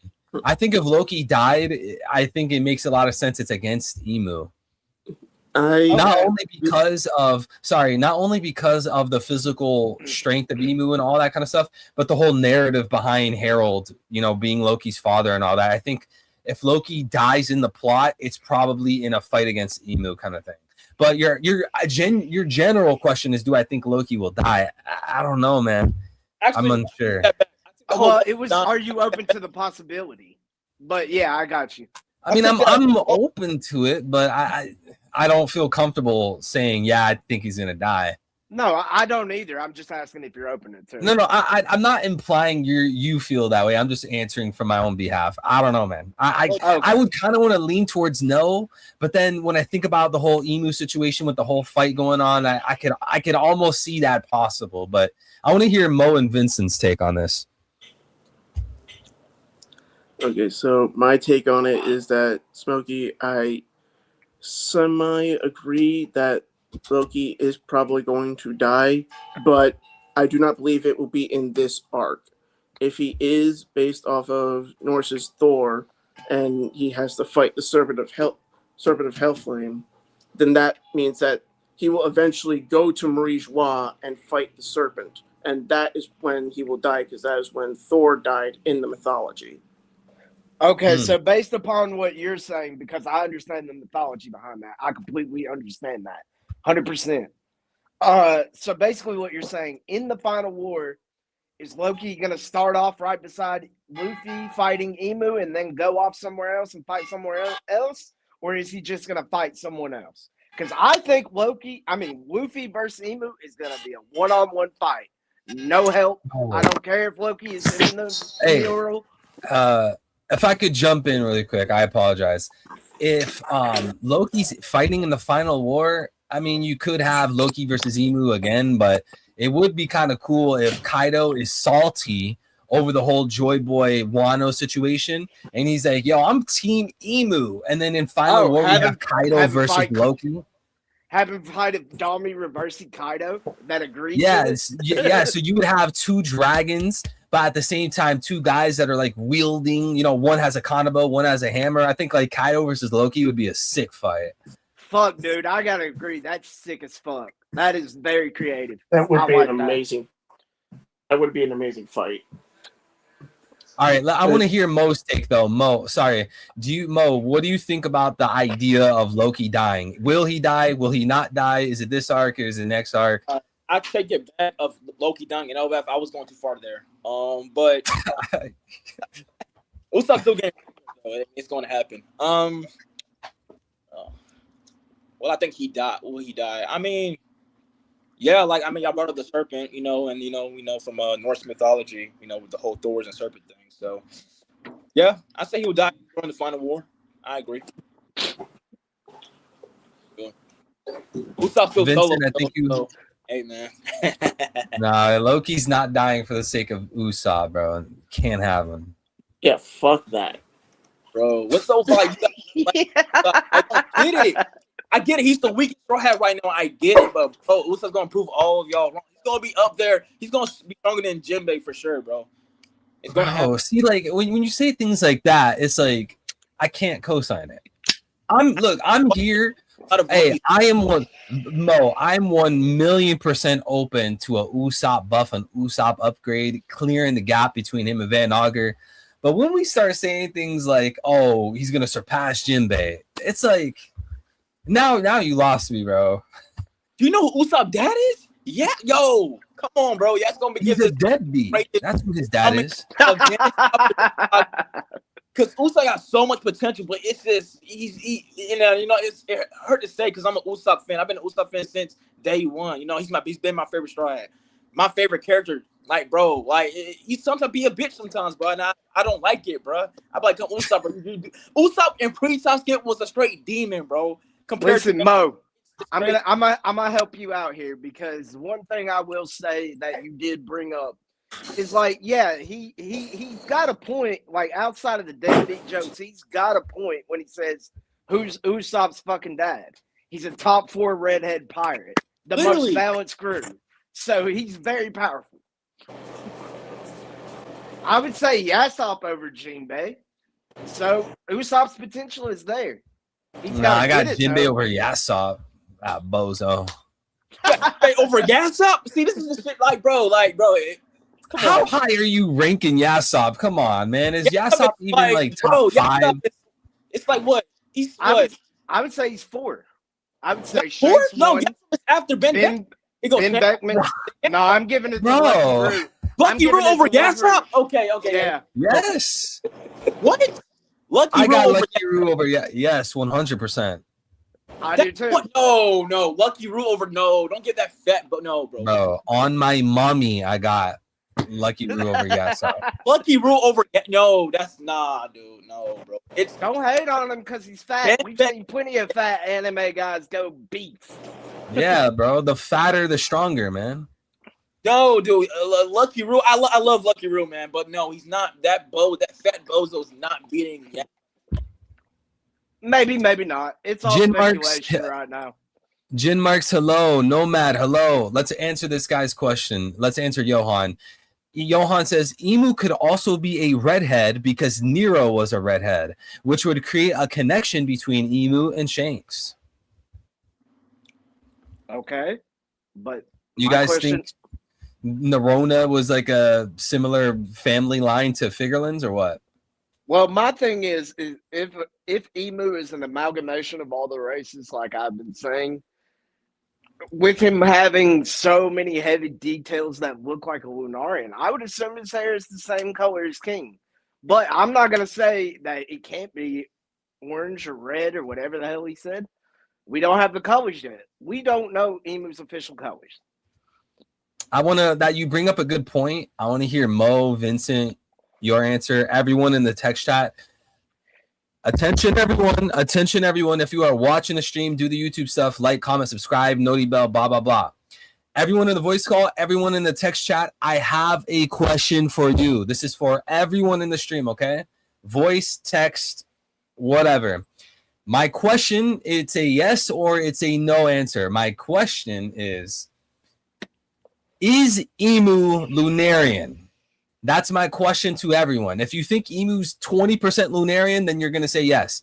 If you think he's 0% Lunarian, you're going to say no, right? If you think he's 100% Lunarian, obviously you would say yes. But my question to everybody, I want to hear everyone's take on this. Is Emu a Lunarian? Yes. Yeah, I'll say so. Yeah, definitely. So that's So that's are we sold on the idea that he has white hair? Now Yes. that I can't say for sure, but I would say probably. I mean, he could actually be bald and all. That's a Hagoromo. That actually makes it fitting. The king of the world, bald head, long nose. It kind of works. Next, we need his theme music to be changed from whatever it was in the last chapter, those sound effects to Hava. Hava, Nagila Hava. No, that Oda's gonna get canceled. Yo, Jin Mark said Emu is a Targaryen. I don't remember how to pronounce that, but that's insane. A Targaryen? Targaryen, yeah. I don't even That was, remember like, the most what's that's from, but it demented sounds faction. familiar. Is that the mix From between humans and Tentara? No, that's from Game of Thrones. That one blonde family. Oh, the one that controlled the dragons, the Targaryens or whatever. Yeah. Which would make sense since he is the king of the celestial dragons. I didn't even think about that. Okay, but anyways, back to Emu, right? If Emu's a Lunarian, do you guys think maybe he's the original Lunarian? Is he just like a descendant of the Lunarians? What do you guys think? He could be even an ancient, like, you know, we have how we have giants, right? He could be an ancient giant version of whatever the Lunarians are. So yeah, I'm answering yes. He could literally be the first. I agree with that. He definitely seems like the first and last of his own kind. What about you, Mo? No, I Do agree you with think y'all. he's like the original Lunarian or something? I'll say start with the Nerona family, right?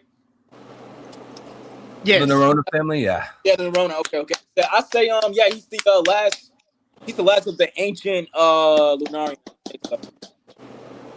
Now, you know, what I find interesting about this concept of Emu being a Lunarian is that we know from Smokey. You're doing it Sorry. on stream, really, bro? Somebody's On not- stream, you couldn't I'm wait for the packing- stream to end? Nah, you ain't getting me like that. Not on stream. Bro, what? I know you can Oh, see Mo, me you just packing saw that, Mo. my You just saw it. cigarette. Bro, what? He pulled up his shorts and turned the camera on. No, I didn't. My Okay, I'm just shorts- joking. I'm my just joking, shorts but have to be low. I'm just joking, but chat. In You all ain't gonna seriousness, catch me in 4K doing that. Not on stream. No, sir.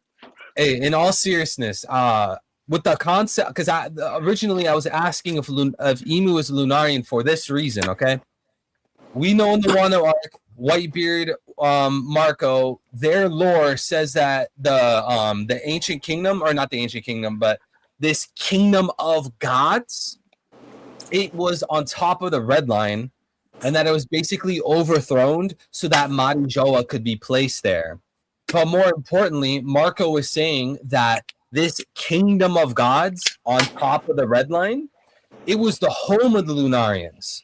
So, if we know that Emu brought 19 people up to the red line so that they could steal the land and live up there, but Emu himself is a Lunarian, and the Lunarians originally were the ones that owned the land, it posits this idea, it creates this idea that Emu as a Lunarian betrayed his own country, betrayed his own people.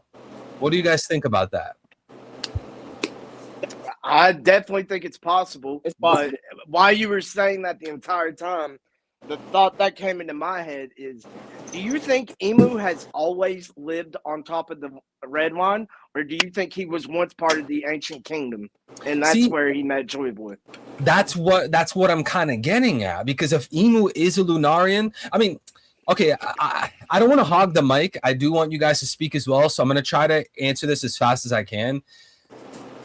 Technically speaking, you could have a home of people, but some of those people exist outside the home. You could have a home of Lunarians, but then you have like 10 Lunarians that don't live at that home.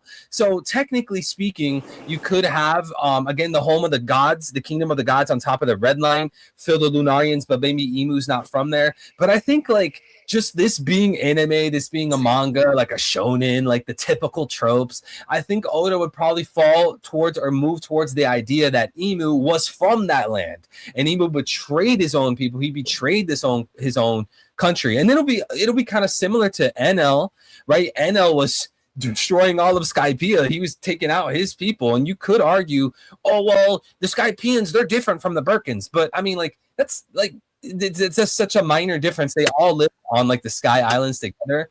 But to answer your question, I would lean more towards Emu being from the top of the red line, being from this kingdom of gods with his people, with the Lunarians, betraying them, even though technically he could have been a Lunarian outside of the home.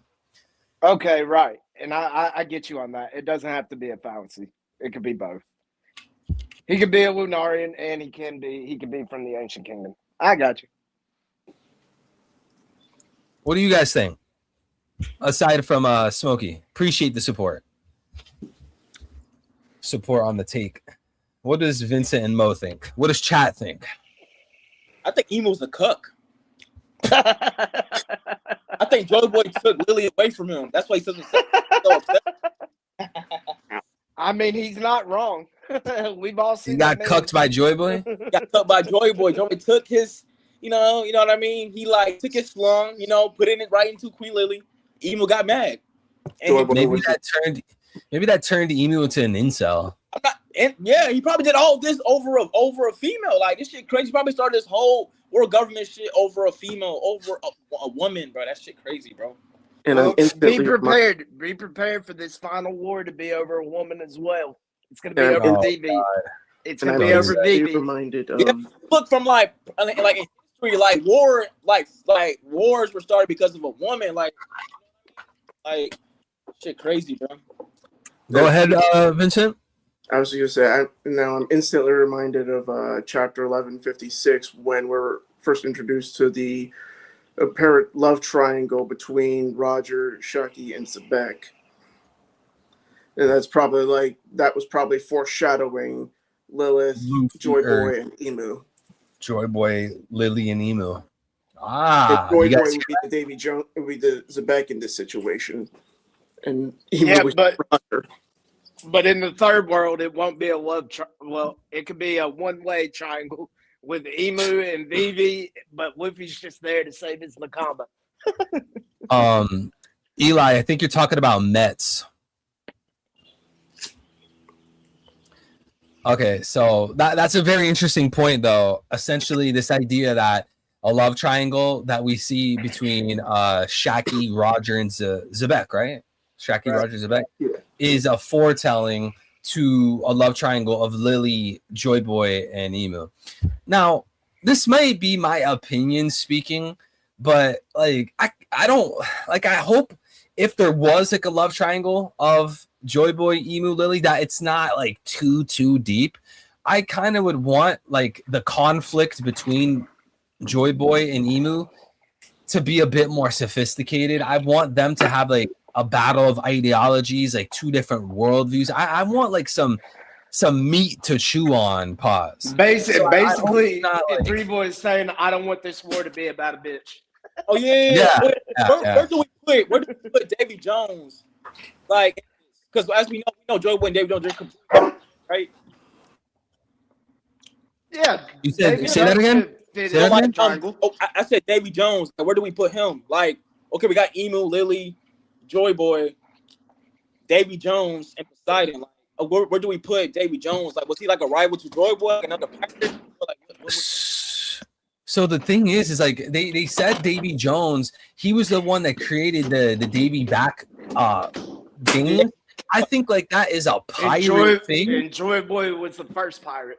Right. So it makes me think that like Davy Jones, I mean, either he was at the same time as Joy Boy or he's after Joy Boy. I don't know if I could I don't know if I could point what exactly is going on, but to me it's something in that kind of vicinity. For me personally, I think he was around when Joy Boy was. For me personally. But it could be it was after him. Could be before him. Who knows? I do think though, I don't know if this is necessarily what you were asking, but I think Joy Boy is going to be more in line with Luffy, and Blackbeard's going to be more in line with Davy Jones. Yeah, because we know especially like after that recent like, chapter. Blackbeard, he's the actual descendant of Davy Jones. Like, that's been confirmed, right?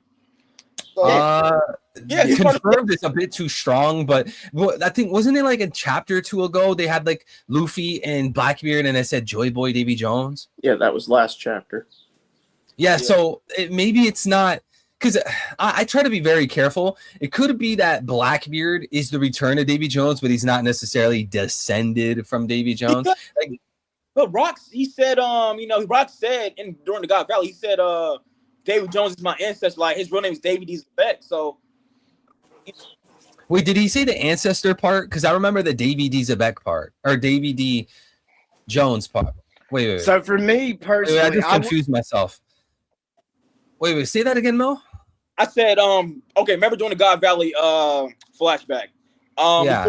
Before Zebek arrived to God Valley, he was talking to Harold. He said, my real name is David Zebek, and my David D. Jones, that's my, ancestor. Like, that's like, I'm from the Davy clan. My ancestor is I'm a descendant of Davy D. Jones. So if that's the case, that means Blackbeard, his real name is David D. Teach. Am I overlooking that? I think that's what I saw. I might be tripping. I don't know. So for me, the way I look at it is Nika, Joy Boy, Luffy, all one lineage. Earth God, Davy D. Jones, Davy Jones, and then Zebek and Blackbeard, all one lineage. That's the way I look at it. Because I think Blackbeard's the Earth God. The Earth God. Okay. I think Blackbeard's the Earth God. I think Dragon is the Rain God. Emu's the Sea. Luffy's the Sun. As far as the Chopper's the forest. As far as the forest, I'm unsure about the forest. It's hinting towards Chopper, but I'd rather it be Green Bull. That way we have somebody from every faction being a god. Pirates, I like Celestials, Marines, and then Reds. I like that. I want to go, guys. We're probably going to be wrapping up pretty soon. But if I could go back really quick to what Mo was saying, I don't know if it was 1179 or 1178 or even 77. We had that recent chapter where again it was Luffy and Blackbeard, and it said Joy Boy and Davy Jones. I feel like that's kind of like a soft confirmation that Blackbeard is the return of Davy Jones. Although Zebek wasn't. So even if like Blackbeard is not a descendant of JB Jones, or maybe he is, I think like we probably still lead to the same conclusion that Blackbeard is the return of Davy Jones. So I say that to say that if we look at the current generation in this manner, then it could give us insight onto what the original was like. So if we look at Luffy as Joy Boy, we look at Blackbeard as Davy Jones, and we look at Emu as Emu, maybe this like narrative, this layout, this narrative, right? Maybe it's just like the same as the past, right? Like there was like a Joy Boy running around with a Davy Jones running around with an Emu, and that was like the original that created the Void Century, and now the three are back to close out, you know, what's going on. Yeah, I see what you mean. Okay. It kind of reminds me of like Naruto. Didn't Naruto have like a very similar vibe in towards the end of Shippuden? Like, wasn't there like I don't remember the names, bro. Like Ashura, and like he had a brother. Naruto and Sasuke were the return.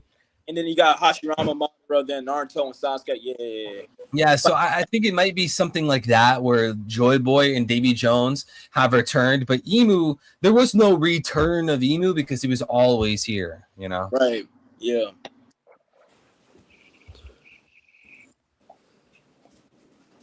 Yeah, I see that. Anything else you guys want to toss in? Usopp solos. Usopp solos. He doesn't. Usopp soloed himself. He went to attack Emu and blew up himself and Brook. Hey, Exactly. yo, he told he called Emu a bitch. Like, Emu, if you a real ass nigga, show up. Nah, I got that. Trust me, I get it. I agree. Usopp rage baiting the king of the world is a rare Usopp W. But at the same time, he blew himself up and Brook.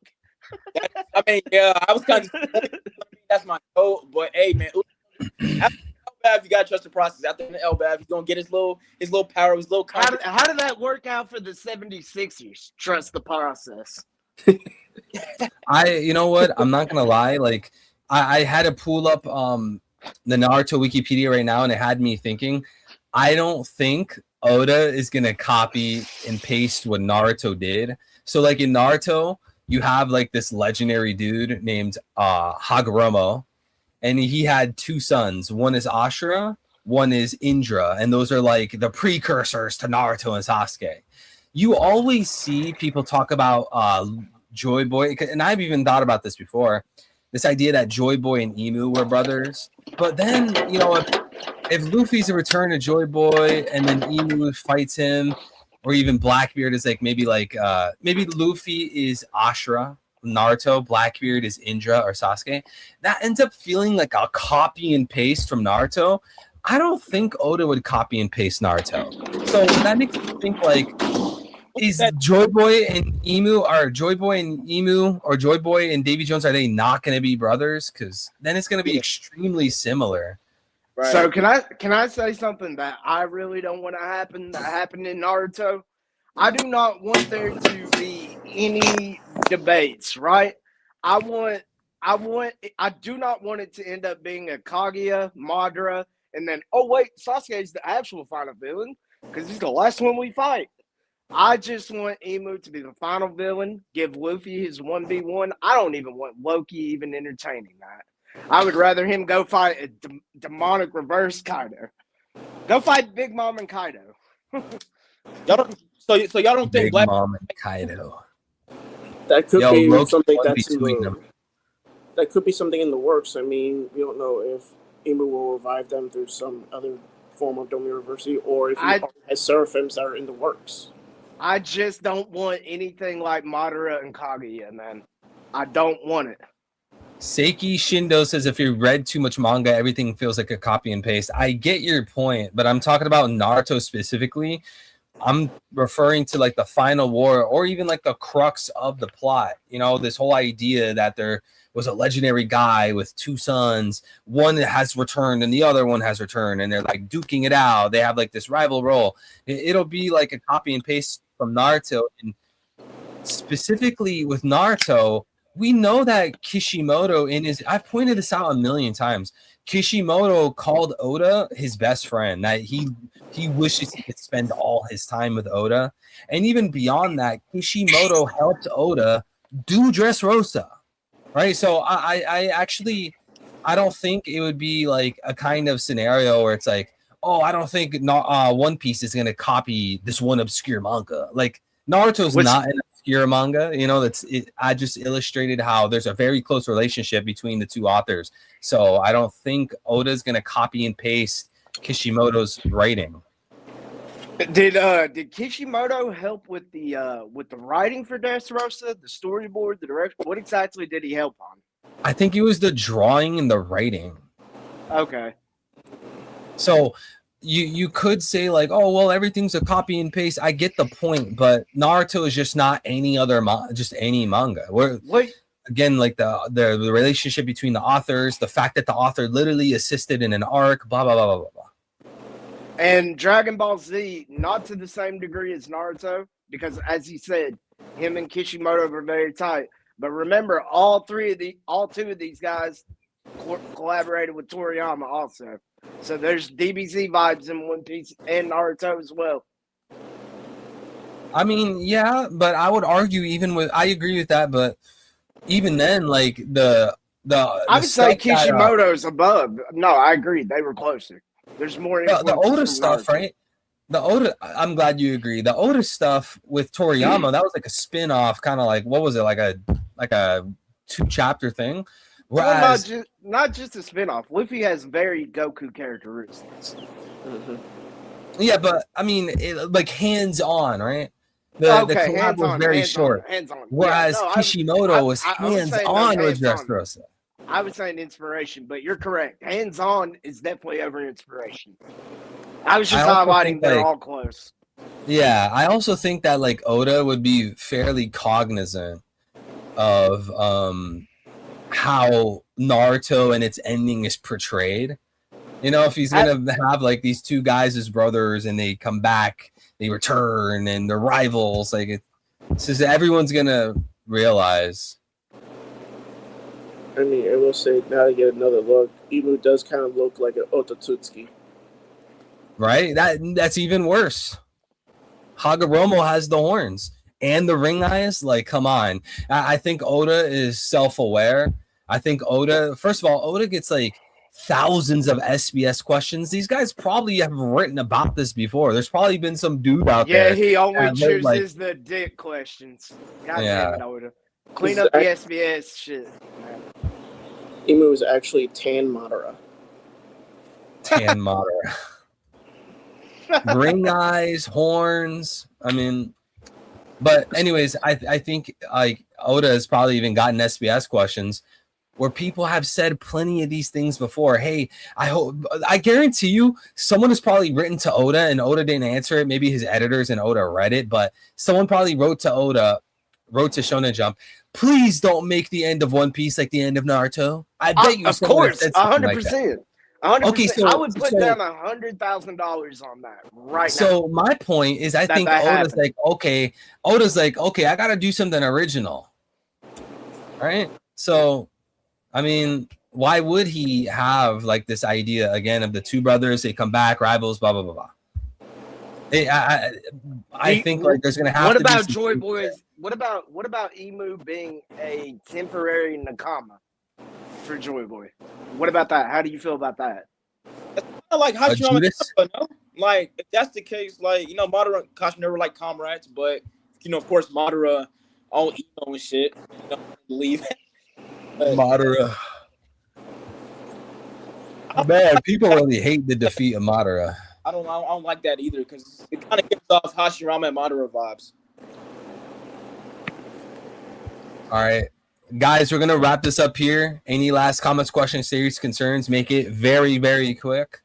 I want to thank Mo, Vincent, Smokey, Metz, Jabriel. I hope I'm not missing anyone, and everyone in the text chat: Jin Marks, Johan, Nomad, Deans, Jordan, Dawn of Ascension, Seiki.